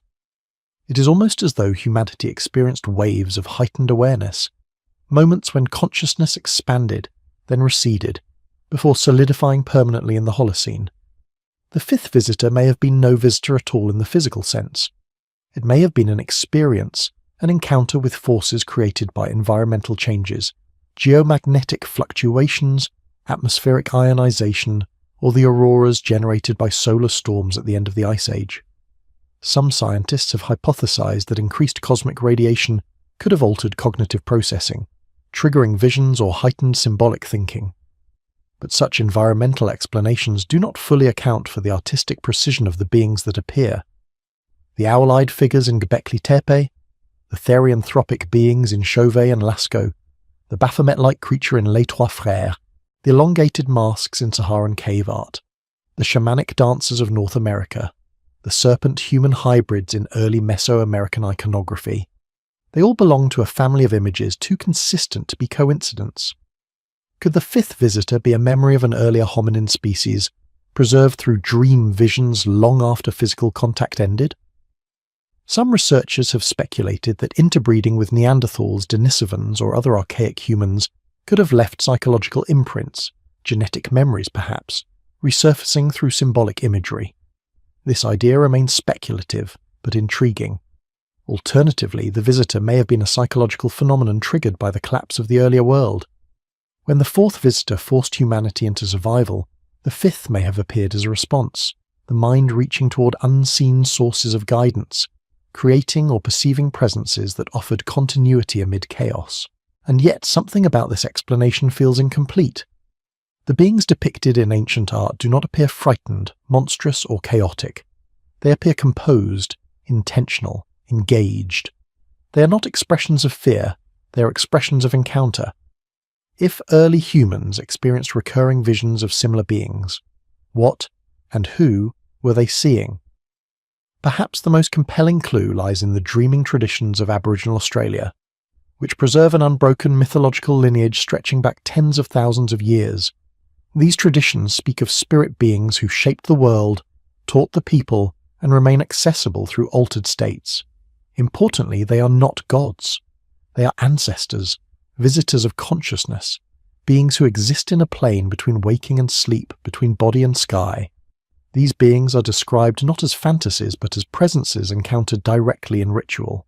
Their forms, behaviours and teachings resemble the hybrid figures in Paleolithic caves, suggesting a continuity of experience that spans continents and epochs. If the fifth visitor is a presence of consciousness, a phenomenon that early humans accessed during intense ritual, vision states, or environmental conditions, then its influence would not be found in bones or tools. It would be found in the sudden emergence of metaphysical thought. Evidence of this emergence appears in the earliest cosmograms, abstract diagrams representing worlds beyond the visible. In the sandrock paintings of southern Africa, concentric circles represent portals. In Paleolithic Europe, spirals may symbolize journeys between states of being. In early Asia, grid patterns appear that some scholars interpret as maps of the unseen. These motifs arise long before formal religion. They do not describe gods or doctrines. They describe experiences, encounters with something beyond ordinary perception. Whatever the fifth visitor was, humanity responded to it not with fear but reverence. Rituals developed around entering altered states, dancing, drumming, chanting, fasting, isolation. These practices exist in nearly every culture, even those with no historical connection. They are techniques of access, ways of reaching toward the same boundary where early humans first encountered the presence that reshaped their awareness. Perhaps the fifth visitor never left. Perhaps it still lingers at the edge of perception, appearing in dreams, visions, intuitions, moments of profound clarity or terror. Perhaps it is not a visitor at all, but a doorway, a shift in human consciousness that opened once and forever, changed the way we experience ourselves and the world. But the archaeological record suggests something else, that after the initial flowering of spiritual symbolism, there was a contraction. Certain regions abandoned complex ritual art. Some sites were sealed, some traditions stopped abruptly. It is as though something once accessible gradually withdrew, leaving behind only the memory of encounter. The sealed enclosures of Göbekli Tepe hint at this withdrawal. They were not abandoned, but intentionally buried, as though the builders sought to close a chapter. The deep cave systems of Europe were gradually left behind. Ritual moved from the underground to the open air. The beings of vision receded, replaced by more human-shaped gods, ancestors, heroes. The visitor faded, its presence dimmed, but remnants persisted. Even in later civilizations, hints survive. The Egyptian Ka, the Mesopotamian Apkallu, the Greek daimon, the Mesoamerican Nagual, the Vedic devas experienced in trance. All are echoes of the same phenomenon, a sense that consciousness is not limited to the brain, that unseen beings share the world with the living, that knowledge can arise from encounters within altered states. Some neuroscientists propose that these beings are internal models, projections of evolutionary adaptations. Others suggest cultural contagion. But neither fully explains the oldest evidence, appearing long before cultures diverged enough to influence one another. The fifth visitor's presence may never be provable in concrete terms, yet its impact is undeniable. It altered not our tools, not our art, not our architecture, but the architecture of meaning itself. It made us creatures who contemplate what lies beyond the horizon of perception. It seeded humanity with the awareness of an invisible world, fostering the lineage of mystics, shamans, poets, philosophers. Still, something lingers beneath the surface of this story, an unanswered question rising like mist from the edge of consciousness. If the fifth visitor shaped the inner world, what shaped the outer world in its wake? What presence influenced not only human perception, but the formation of early laws, early hierarchies, early structures of power? For the next visitor steps into history not through caves or dreams, but through the emergence of civilization itself, through the rise of institutions that speak in the voice of the divine, enforce memory and reshape truth. A visitor not of consciousness, nor catastrophe, but of order. And its shadow begins to fall across the ancient world with a weight that still shapes us today. There are moments in the long arc of human history when something shifts, not in the sky, not in the soil, not in the bloodstream of evolution, but in the structure of human authority itself. A moment when knowledge, once fluid and carried by many, becomes gathered, shaped, and protected by the few. A moment when stories are no longer whispered but codified, when symbols are no longer painted in caves but carved into tablets and stone. When memory, once collective, begins to narrow into a single sanctioned version of truth. If the fifth visitor stirred consciousness open, then the sixth arrives as something very different. A presence not of awakening but of containment. A visitor whose mark is found not in sudden leaps of perception, but in the first emergence of systems, institutions that claim the right to define truth, to guard the sacred, to speak for the unseen realms. Its presence enters history not through mystic visions or geological scars, but through tablets etched with law, script standardized with precision, monumental centers aligned not only to heaven, but to the authority of those on earth. It steps into the world at the exact moment humanity begins to gather in dense settlements, begins to store grain, begins to track lineage, debt, obligation, and with it comes another shift, subtle at first, then pervasive. Knowledge becomes hierarchical, ritual becomes regulated, memory becomes selective, and the myths of earlier visitors, those who taught through wandering, silence, or catastrophe, begin to fade beneath the voices of priest-kings who claim their own descent from the divine. It is here, in the cradle of the early civilization, that the shadow of the sixth visitor appears. The first hints lie in Sumer, where the earliest written records speak already of systems so refined they seem older than the civilization that produced them. The Sumerians of the 4th millennium BCE wrote as if inheriting something they did not fully understand. Lists of kings extend into impossible timeframes. Instructions for rituals appear fully formed. Astronomical knowledge emerges with sophistication far beyond what the earliest urban societies should have possessed. And then there are the Apkallu, 7 sages described not as gods nor as ordinary men, but as intermediaries between realms. They teach agriculture, irrigation, writing, measurement. They withdraw when kings rise, they return only when catastrophe looms. The Apkallu are remembered not as creators, but as restorers, as though the knowledge they brought had been lost before and needed to be planted again. Whether the Apkallu were mythic, symbolic, or based on real groups of wandering scholars, their story reveals something crucial. Early civilizations did not claim their knowledge as their own. They attributed it to visitors, figures who brought with them not just techniques but frameworks, systems, structures, and within those structures power coalesced. Some scholars attribute this consolidation to population growth, resource management, or environmental stress. Yet the sudden emergence of centralized authority in multiple, unconnected regions, Mesopotamia, Egypt, the Indus Valley, the Yellow River Basin, suggests something more, a shared pattern, a shared impulse, a shared shift in how humans organize themselves, as though guided by a presence that understood not only crops and calendars, but the architecture of order itself. The rise of priesthoods across early civilizations hints at this shift. In Egypt, the temple complexes were not merely spiritual centers. They were administrative hubs, knowledge archives, astronomical observatories. The priests of Heliopolis understood precession long before Hipparchus described it. In Mesopotamia, the ziggurats functioned as both ritual towers and early scientific institutions. In the Indus Valley, there is evidence of standardized weights, uniform building codes, and water systems so advanced that even the Romans would struggle centuries later to achieve similar efficiency. These early centers behave like something more than the spontaneous evolution of human intelligence. They feel like continuations of an earlier pattern, a thread carried across generations by those who understood the power of structure. The sixth visitor may not have been a person or lineage at all.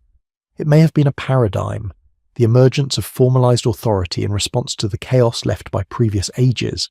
After catastrophe, after the fragmentation of memory, after the dissolution of older worlds, perhaps humanity became vulnerable to the allure of order, a structure promising safety, continuity, meaning.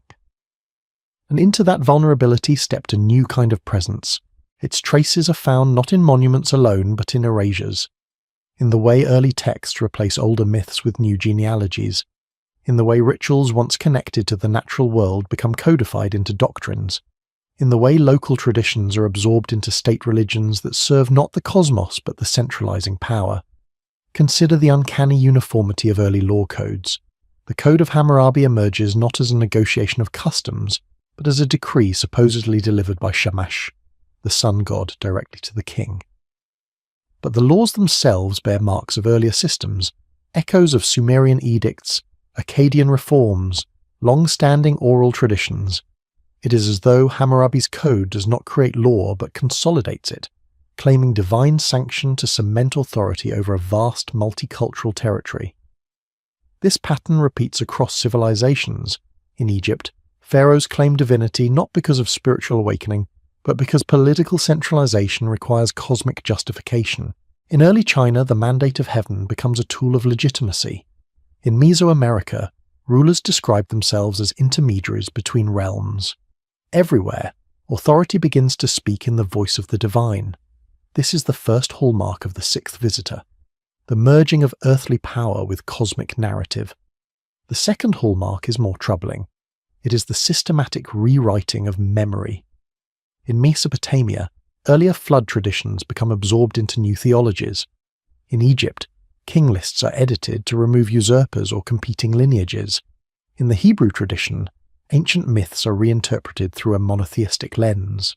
In China, rival philosophical schools are suppressed under the Qin dynasty. Across the world, the earliest attempts to formalize history result in the erasure of entire populations, languages, beliefs. It is as though the sixth visitor carries with it the impulse to curate the past, to present a version of truth that supports the emerging order. This curation is not malicious by necessity.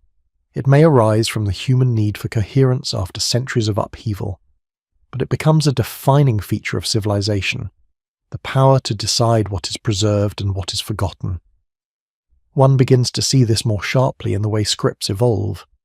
In the earliest urban centers, writing is used primarily for accounting, grain tallies, labor lists, inventory logs.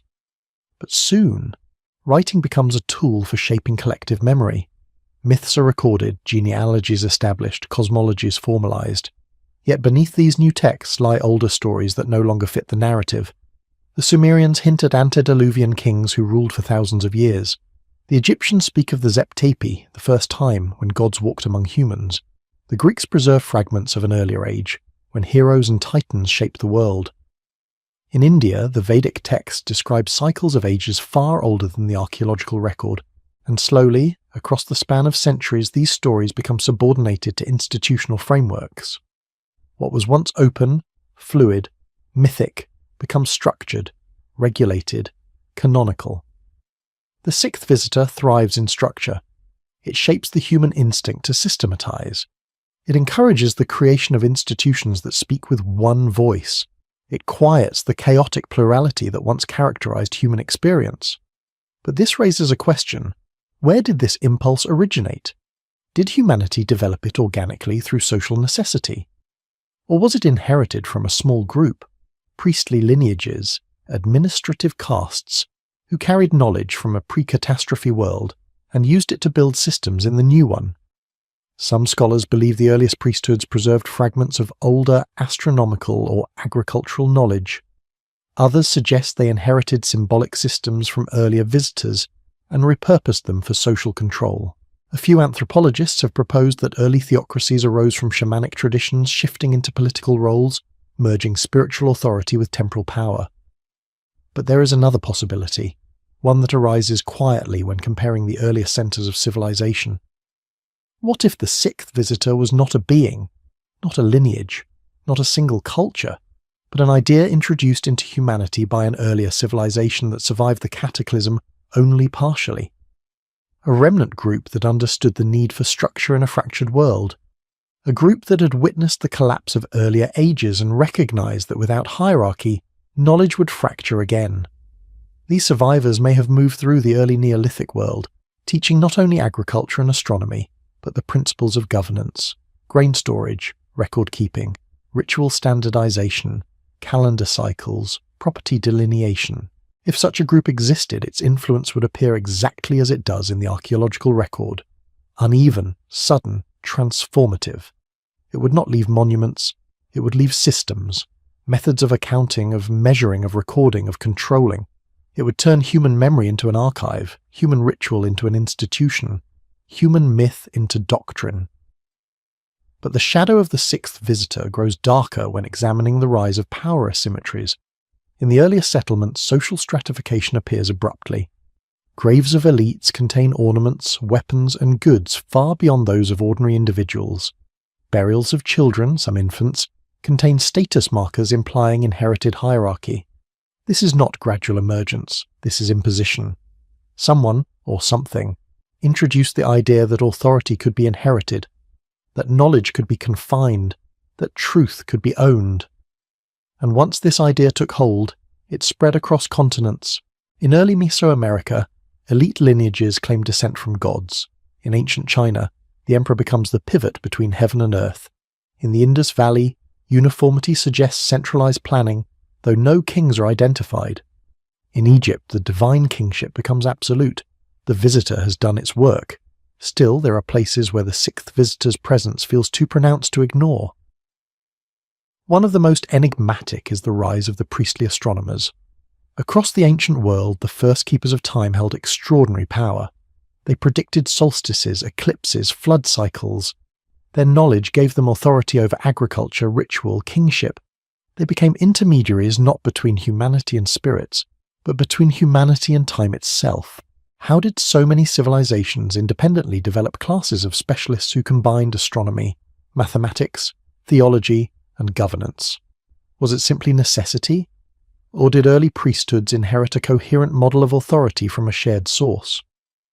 Some scholars point to the uniformity of sacred geometry across cultures, the use of specific ratios, alignments, and architectural principles. These principles appear in Egypt, in Sumer, in Mesoamerica, in China, often long before written explanations appear. They behave like a template preserved and transmitted through elite lineages. If one follows this thread, a pattern emerges. Early elites did not invent complexity. They inherited it, and that inheritance may trace back to remnants of the world erased by the fourth visitor. Remnants who understood the fragility of knowledge and chose to embed it within hierarchical systems to ensure its survival. Remnants who, intentionally or not, sowed the seeds of authority that would later overshadow the more fluid, mystical encounters of earlier ages. If this interpretation is true, then the sixth visitor brought both preservation and distortion. It stabilized knowledge but centralized it. It protected memory but controlled it. It created continuity but narrowed possibility. This leads to an even more unsettling thought. What if the sixth visitor introduced not only hierarchy, but the first deliberate rewriting of history? Across civilizations, the earliest written records often begin by declaring themselves the first. They erase earlier myths, diminish earlier peoples, replace ancient memories with sanctioned narratives. The Sumerian kings list begins after the flood. Egyptian king lists begin after the Zep Tepi. Hebrew texts begin after the expulsion from Eden. Chinese dynasties begin after the mythical Yellow Emperor. The pattern is unmistakable. Memory begins where authority wants it to begin. This is the most defining mark of the sixth visitor, the shaping of human time. Before this visitor, time moved in cycles, seasons, migrations, dreams, floods, celestial rhythms. After, time becomes linear, directed, purposeful. It begins belonging not to the cosmos but to institutions. It can be rewritten, extended, constrained. The past becomes malleable, which means something else becomes possible too. The suppression of older memories, memories of visitors, encounters, cataclysms, knowledge systems that no longer align with newly consolidated forms of power. Some of the earliest myths that describe ancient teachers, hybrid beings, or forgotten civilizations appear increasingly marginalized as formal religions rise. Stories of watchers become demonized. Stories of wanderers become allegorized. Stories of earlier ages become symbolic rather than historical. What once may have been memory becomes metaphor, and in this transformation, the sixth visitor completes its work. Yet even now, a quiet question lingers. If this visitor shaped the structure of civilization, its hierarchies, its priesthoods, its scripts, its curated memories, what influence did it have on the eras that followed? Did it merely create order, or did it also close doors that earlier ages had left open? Did it protect humanity from chaos, or did it obscure truths that might have led to a different kind of future? For the next visitor does not come from the earth or the sky or the human heart. It emerges from something stranger, something that does not appear in myth or geology, but in the peculiar anomalies of human intelligence, the sudden eruptions of knowledge that seem to come from nowhere. A visitor not of authority, nor consciousness, nor catastrophe, but of genius itself. There are patterns in human history that feel less like a steady ascent and more like sudden flares. Moments when knowledge ignites inexplicably, when ideas appear too fully formed to have evolved through ordinary trial and error. These eruptions of insight stand out like sharp crystalline ridges against the slow drift of time. One era is marked by simple tools, predictable patterns, incremental change. And then, abruptly, a different horizon emerges: mathematics, astronomy, architecture, medicine, metallurgy, each unfolding not as hesitant beginnings, but as confident declarations. It is in these sudden intensifications that the seventh visitor begins to take shape. Not a figure in myth, not a god delivering commandments, not a wandering teacher whose footsteps can be traced through legend, but something stranger and more elusive, an unseen catalyst behind humanity's most unaccountable leaps of intelligence. This visitor does not leave monuments or scars. It does not announce itself in prophecy. Instead, it reveals itself through brilliance, through moments when individuals appear who outpace their time by centuries, sometimes millennia. Individuals whose insights emerge from a void, whose discoveries seem disconnected from the developmental arc of their surrounding cultures. You may notice its presence when examining the emergence of writing systems. Most scripts evolve gradually from pictographs to phonetic forms, but a few appear suddenly nearly fully formed, as if conceived by minds that understood not merely symbol-making, but the nature of language itself. Egyptian hieroglyphs arise with astonishing complexity around 3200 BCE, showing none of the hesitant intermediate phases one would expect. The Sumerian script emerges likewise, structured, logical, already adapted for both economy and cosmology. Who invented these systems? How could they appear so suddenly without visible precedents? Some scholars argue for lost stages, missing artifacts, erosion of earlier prototypes, yet the abrupt sophistication remains difficult to explain. The seventh visitor begins to feel like a presence hidden within these leaps, something that moves through certain minds, seeding cognitive revolutions that spread outward like ripples. This presence becomes even more pronounced when observing the early astronomical traditions. The Babylonians developed mathematical astronomy, with a refinement rivaled only by Hellenistic scholars centuries later. The Maya calculated the synodic cycle of Venus, with accuracy surpassing many pre-telescope cultures. The ancient Indians formulated numerical systems and astronomical theories whose elegance suggests a lineage of thought deeper than their textual record. In each case, the brilliance appears abruptly, without clear developmental roots. A pattern emerges. Knowledge arrives in concentrated bursts, carried by individuals or small groups whose insights far exceed what their environment should have supported. The archaeological record speaks of these flares indirectly. In the ruins of Knossos, frescoes depict advanced navigational tools long before they appear elsewhere. In Harappa, urban planning reflects hydrological knowledge unmatched until modern times. In ancient China, oracle bone inscriptions show early mathematical structures embedded in divination practices. These bursts do not behave like cultural evolution, they behave like interventions. But interventions from where? From whom? If the seventh visitor existed, it may not have been a being in the conventional sense. It may have been a lineage, genetically distinct individuals whose cognitive range exceeded that of their contemporaries, or perhaps a migratory population carrying ancient knowledge forward from a previous epoch, or something more mysterious. A form of consciousness that humans accessed only under certain conditions, a flow state or genius state triggered by unknown, environmental, neurological or symbolic factors. To explore this possibility, one must turn to the strange clustering of geniuses in specific historical moments. The Axial Age, roughly between the 8th and 3rd centuries BCE, saw the simultaneous emergence of profound thinkers across unconnected regions. Buddha in India, Laozi and Confucius in China, the Hebrew prophets in the Near East, Pythagoras and Heraclitus in Greece. These figures did not build empires or monuments. They built frameworks of understanding, ethical systems, metaphysical structures, cosmologies that continue to shape humanity today. Why did this sudden expansion of insight occur nearly simultaneously across distant cultures? One explanation lies in socio-political complexity, another in ecological stress, another in increased communication networks. Yet none of these fully explain the synchronicity, the depth, the sheer originality of the ideas produced. These thinkers did not refine existing concepts, they created new ones. Did something move through the human mind in this era? Something that allowed access to layers of thought normally inaccessible? Something that catalyzed intellectual mutation?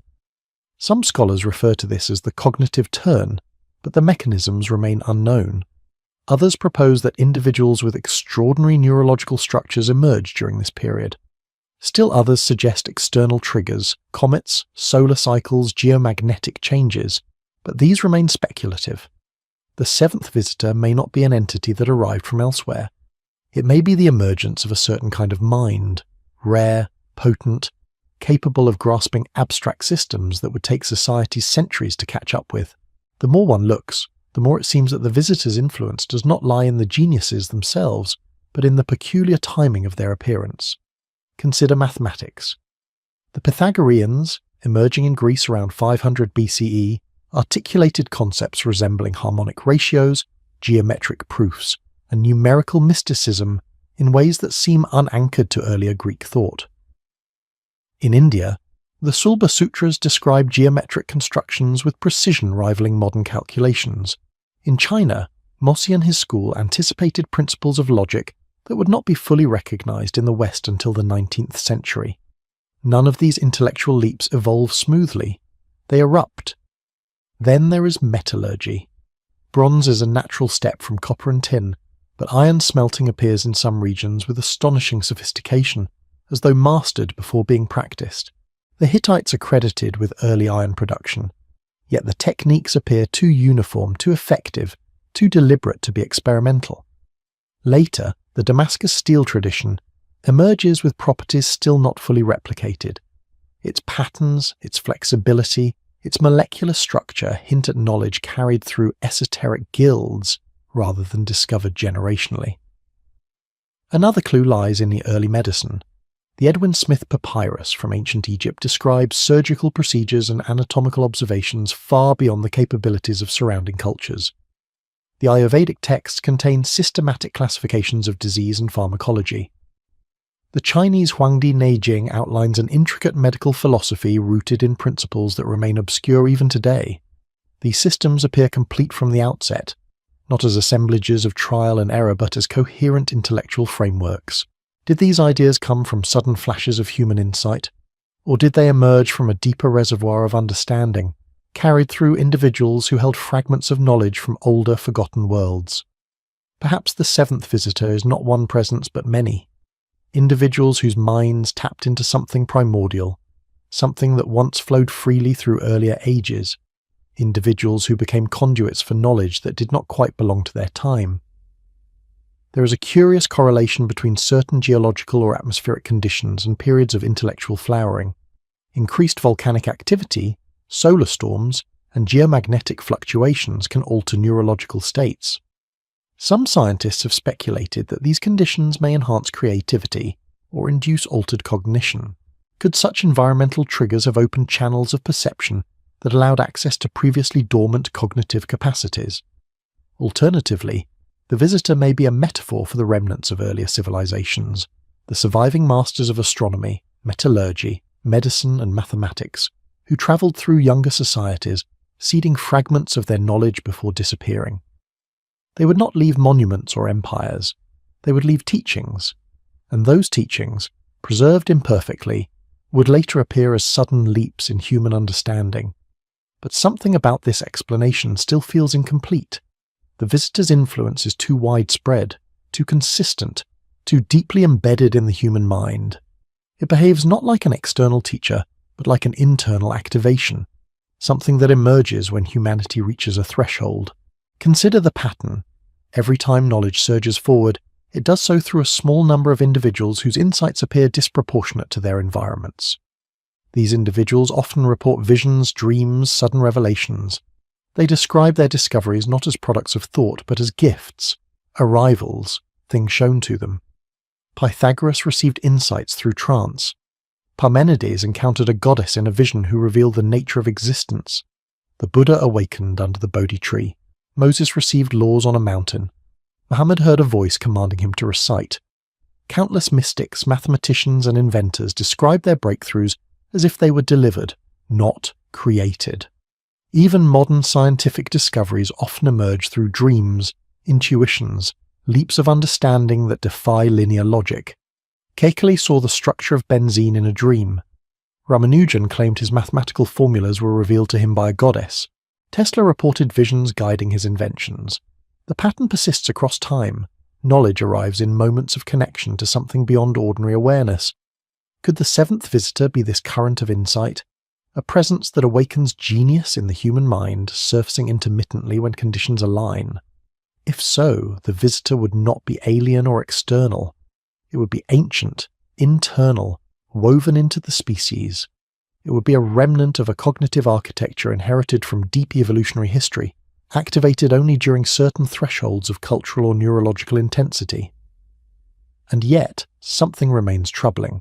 If the visitor is internal, why does it emerge only in certain individuals at certain times with such disproportionate force? Why are some eras barren of insight, while others explode with brilliance? Why do intellectual revolutions cluster, rather than distribute evenly through time? Perhaps the visitor's presence is cyclic, triggered by environmental shifts, geomagnetic patterns, or collective psychological thresholds. Perhaps humanity has always carried this potential, but only certain generations have the conditions required to awaken it.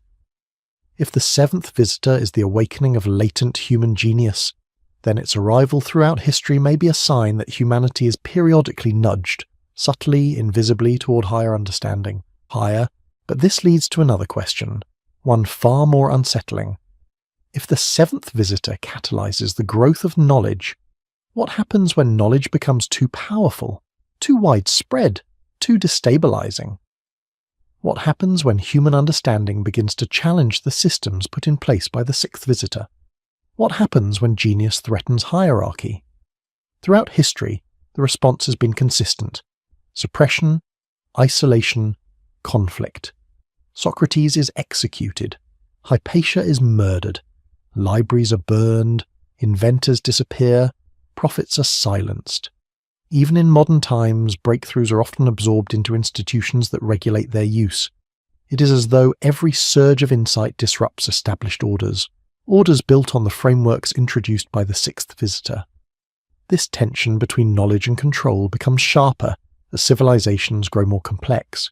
And in this tension, the presence of the eighth visitor begins to emerge, a visitor defined not by patterns, absences, resonance, catastrophe, consciousness, authority or genius, but by something far more elusive.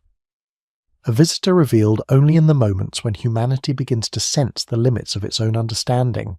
There is a point in every long journey through history where the known world trembles at its edges, where chronology itself begins to warp, not because the evidence is missing, but because something within the evidence resists being named. The previous visitors moved through humanity in forms we could at least gesture toward: pattern, erasure, resonance, catastrophe, consciousness, authority, genius. But the eighth visitor, it emerges only when humanity approaches a threshold it cannot clearly articulate, a boundary of knowledge that behaves more like a veil than a horizon. It is not a visitor found in myths, though myths echo it. It is not a visitor revealed through cataclysms, though disruptions accompany its trace. It is not a visitor of enlightenment, though it appears whenever human understanding strains to surpass its own limits. Its presence manifests in anomalies, those quiet, stubborn contradictions that linger in the archaeological and historical records, the ones scholars note in footnotes but rarely place at the centre of inquiry. These anomalies seem unrelated at first, scattered like forgotten stones. But as you gather them, as you turn them gently in your hands, a pattern begins to shimmer faintly beneath their surfaces. It begins with the oldest geometries, shapes carved into stone long before writing existed.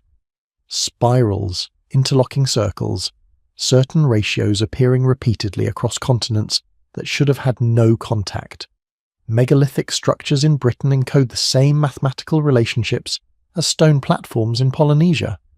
Dolmens in Korea share geometric motifs with tumuli in Brittany. The number sequences embedded in ancient calendars mirror one another across cultures separated by oceans. Coincidence, some say. Cultural convergence, universal mathematical tendencies. But the deeper you look, the harder it becomes to ignore the precision. These geometries behave like whispered instructions, delicate, persistent, travelling not through trade routes or migrations, but through something older, stranger, more resilient, as though humanity once glimpsed a framework of the world that did not emerge from observation alone. If the seventh visitor brought genius, the eighth seems to bring pattern recognition that exceeds what early cultures could have reasonably perceived. It arrives not suddenly, like a burst of brilliance, but slowly, quietly, in the way humans across the planet begin to align stones to solstices, encode lunar cycles, measure long-term celestial movements. But the eighth visitor's trace is not limited to geometry. Its presence grows more perplexing in the realm of ancient knowledge that appears impossibly anticipatory, as though humans once knew things they should not have been able to know. The Dogon people of Mali possess ancient lore describing Sirius as a binary star system with an invisible companion, facts that were confirmed by telescopes only in the 20th century. Australian Aboriginal traditions record sea level changes from 10,000 years ago with astonishing accuracy. Vedic cosmology places the age of the universe in terms surprisingly close to modern astrophysical estimates. Greek philosophers describe atoms, planetary rotations, and infinite worlds long before scientific instruments existed. These glimpses of unexpected knowledge have often been explained away as metaphor, coincidence, or retroactive interpretation. And sometimes, perhaps they are. But sometimes the precision is too sharp, too clean, too out of place, which raises an unsettling possibility.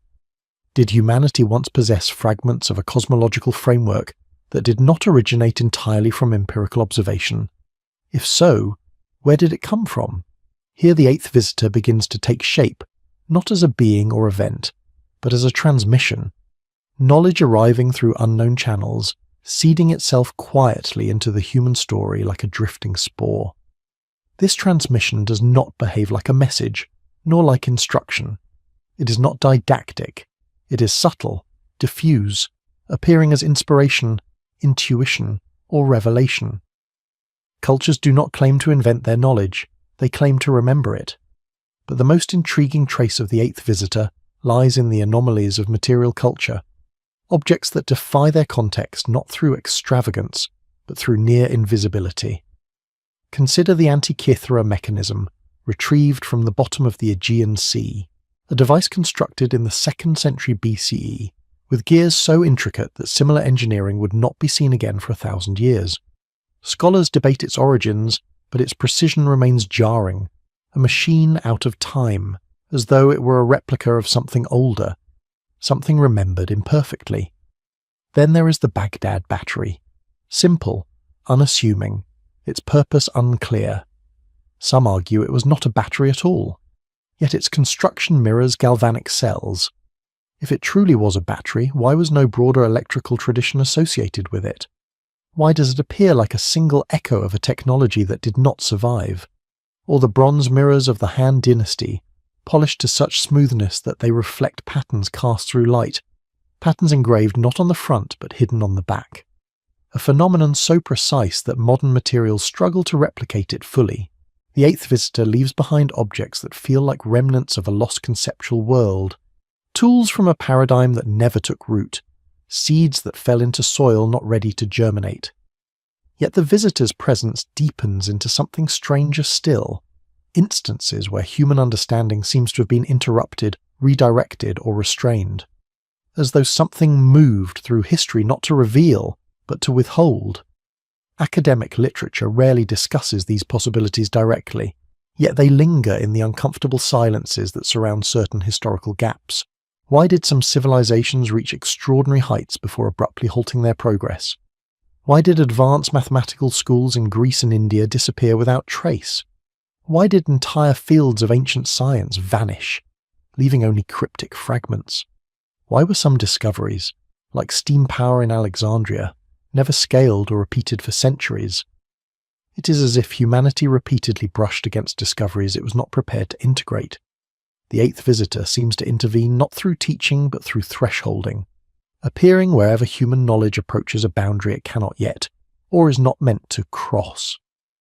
This becomes clearest when examining the enigmatic forbidden sciences of antiquity: alchemy, sacred geometry, esoteric cosmology, early acoustics, practices described in coded language by priests, scribes, and philosophers. These traditions do not behave like primitive science.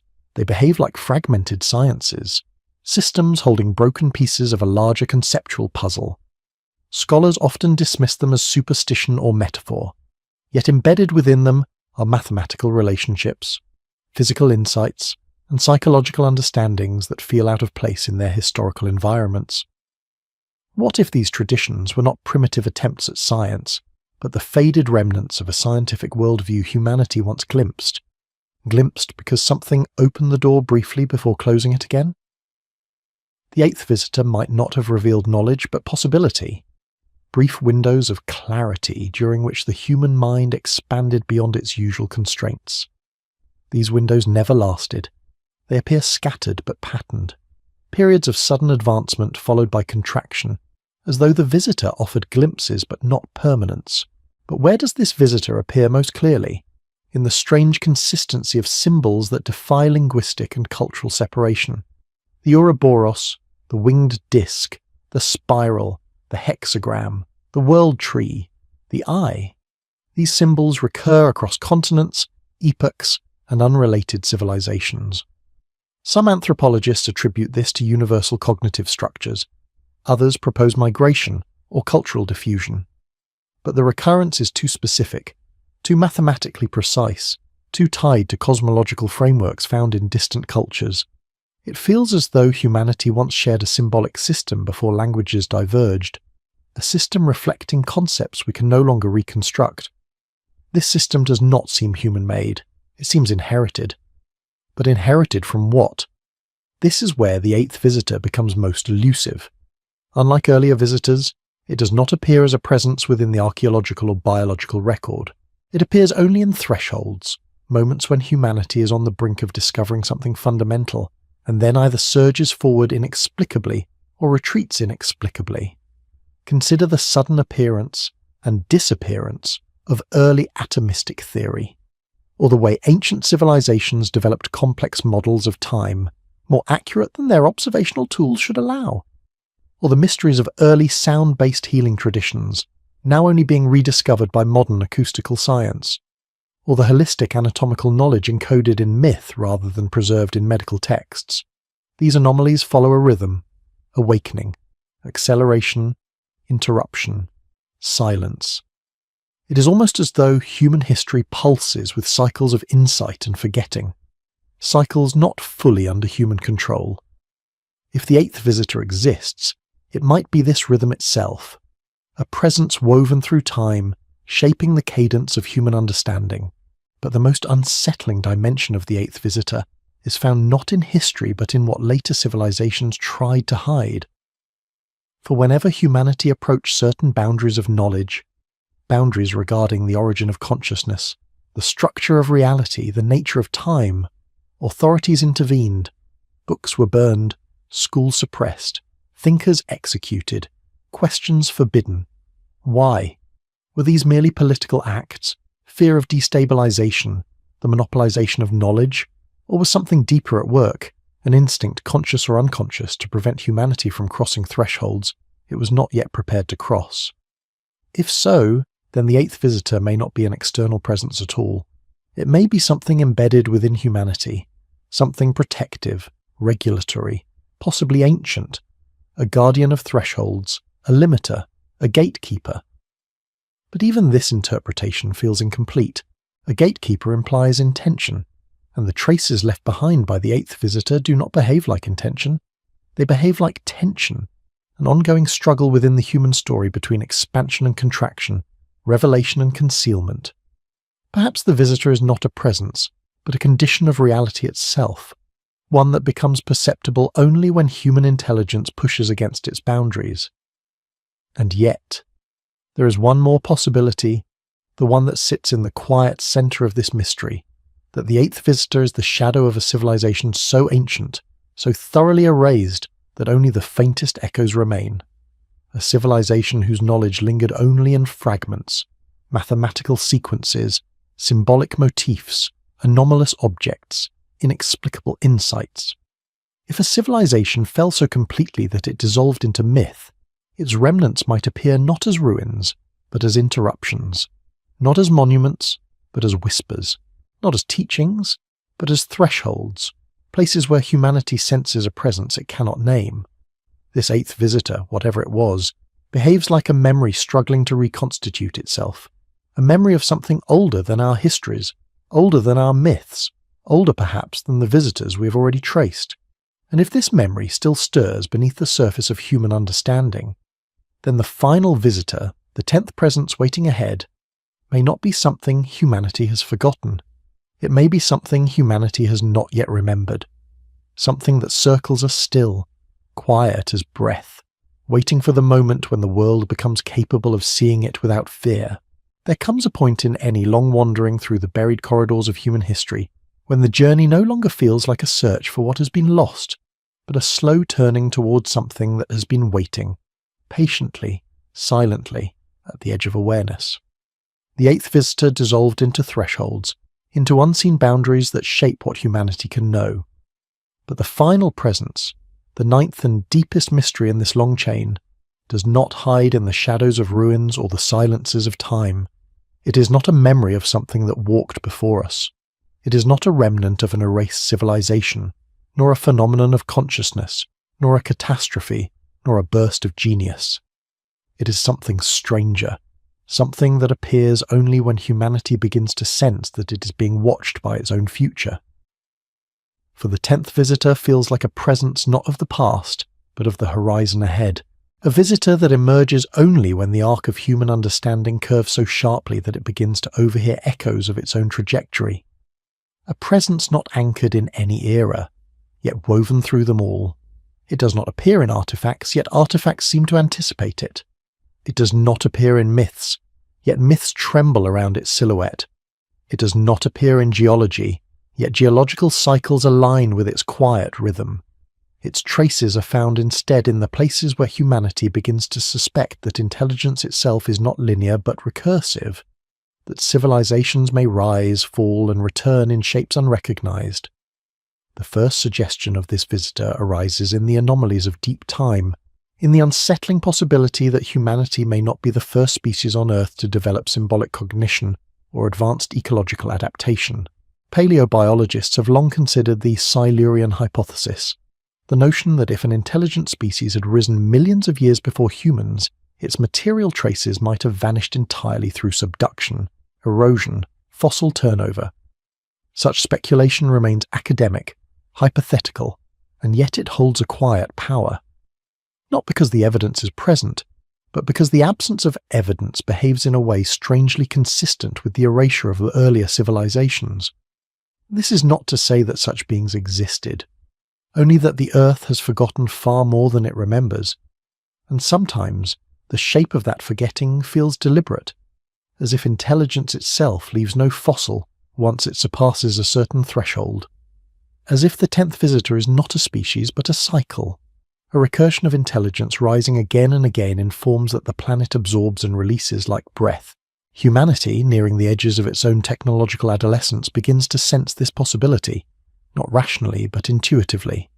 Something about our progress feels familiar, uncanny, as though echoing a ghostly blueprint. In moments of quiet reflection, the idea that humanity might not be the first to stand at such a precipice becomes strangely comforting, not frightening, as though others have stood here too, listening to the hum of their emerging powers, wondering what fate awaited them beyond the threshold. But the 10th visitor does not reveal itself through speculation alone. Its presence is clearest in the uncanny symmetry between the earliest patterns of human cognition and the structures of modern complexity. Fractals in prehistoric art that mirror algorithms, symbolic motifs recurring with the logic of emergent systems, ancient cosmologies describing cyclic time in ways that resemble thermodynamic and cosmological models. It is as though certain ideas arrive too early, as if waiting for humanity to mature enough to understand them. The I Ching encodes binary structure millennia before the invention of binary mathematics. The Vedas describe cyclical universes before the concept of oscillating cosmology. Greek atomists dreamt of infinite worlds long before telescopes. Mystics spoke of interconnectedness before network theory. These are not proofs, they are invitations. They suggest that knowledge may not only flow from past to future, but from future to past in ways we do not yet comprehend.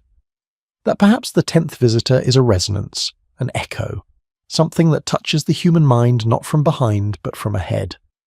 Its signature appears most sharply when humanity encounters the limits of its own explanatory frameworks. Not when we discover something new, but when the new thing feels remembered. When scientific breakthroughs feel like rediscoveries rather than inventions. Einstein did not discover relativity. He described a structure that had always been there. Ramanujan did not deduce his formulas. He said they were shown to him. Nikola Tesla described ideas as if pulling them from an unseen reservoir. Poincaré dreamed solutions whole, polished, complete. Even the way infants learn language, rapidly, mysteriously, as though recalling rather than constructing, suggests not pre-existing knowledge, but pre-existing capacity, as if evolution has prepared the human mind for insights that lie dormant until triggered. Perhaps the 10th visitor is this dormant potential, or perhaps it is the trigger. But its most enigmatic trace lies in civilizations that appear to accelerate toward complexity, only to collapse abruptly. Indus Valley, Minoans, Olmecs, Çatalhöyük, Nabta Playa, the megalithic builders, the Norte Chico, and each time humans speak afterward as though something had departed. Something had withdrawn. Something had been lost that could not be rebuilt for centuries. It is tempting to see these collapses as environmental or social failures, yet their suddenness, their asymmetry, their global distribution hint at something else. Humanity reaching a threshold beyond which its systems became unstable, unable to integrate the knowledge it carried. A threshold at which the 10th visitor might have appeared, not as a guide, but as a limit. This presence can be felt in myths of forbidden knowledge, of fire stolen from the gods, of towers that crumble when they reach toward the heavens, of languages scattered because unity of purpose would grant too much power. Such myths encode fear, not of gods, but of the very capacity that makes humanity human, the ability to imagine beyond its station. The 10th visitor is entangled with this fear, not as an antagonist, but as a boundary. It appears whenever humans sense that truth lies just beyond reach, It appears whenever a civilization nears a discovery it cannot yet survive. It appears whenever knowledge threatens to outpace wisdom. One sees this presence most clearly in the histories of lost libraries, vanished manuscripts, fractured oral traditions, the burning of Alexandria, the destruction of Nalanda, the disappearance of the Minoan script, the loss of entire Mayan codices. These are not accidents of war alone. They behave as if the human story periodically resets its own thresholds, closing doors that were opened too soon or too wide. But the 10th visitor does not only limit, it also draws. It pulls humanity forward, gently, subtly, through curiosity, wonder, longing. It is the impulse that drives explorers to the edges of maps, scientists to the edges of theories, mystics to the edges of consciousness. It is the deep intuition that the world contains something infinite, something hidden, something alive with meaning. And yet, for all its presence, the visitor remains undefined. Not a force, not a being, not a law, not a memory. Perhaps it is the shape of the unknown itself, the way the future casts a shadow backward, illuminating only the path we are ready to walk. Perhaps it is the counterpart to human potential, the horizon that moves when we move, recedes when we chase it, brightens when we grow as a species. Or perhaps it is something more unsettling, a remnant of a cycle older than humanity, older than civilizations, older than consciousness, a cycle in which intelligence rises not once, but many times, each iteration leaving subtle hints for the next, like notes scribbled in the margins of time. If so, then the 10th visitor is not a stranger. It is our predecessor, our successor, our reflection across epochs, a presence watching gently from a vantage beyond linear time, neither guiding nor obstructing, but allowing humanity to approach, slowly, haltingly, the kind of awareness that transcends any single lifetime or civilization. And perhaps this is why the final visitor does not speak, why it leaves no monuments, why it appears only in the softest anomalies, the faintest intuitions, because it is not here to reveal anything, it is here to wait, to witness, to hold space for the moment when humanity becomes capable of meeting it, not with fear, nor reverence, nor dependence, but with lucid, quiet recognition. And as the last threads of this long journey weave themselves into the dusk, one is left with a simple question. Not a conclusion, not an answer, but an opening. If something has been waiting for us in the deep architecture of time, what will we become when we finally grow into the shape of that waiting? The night does not answer, it only listens and waits with us.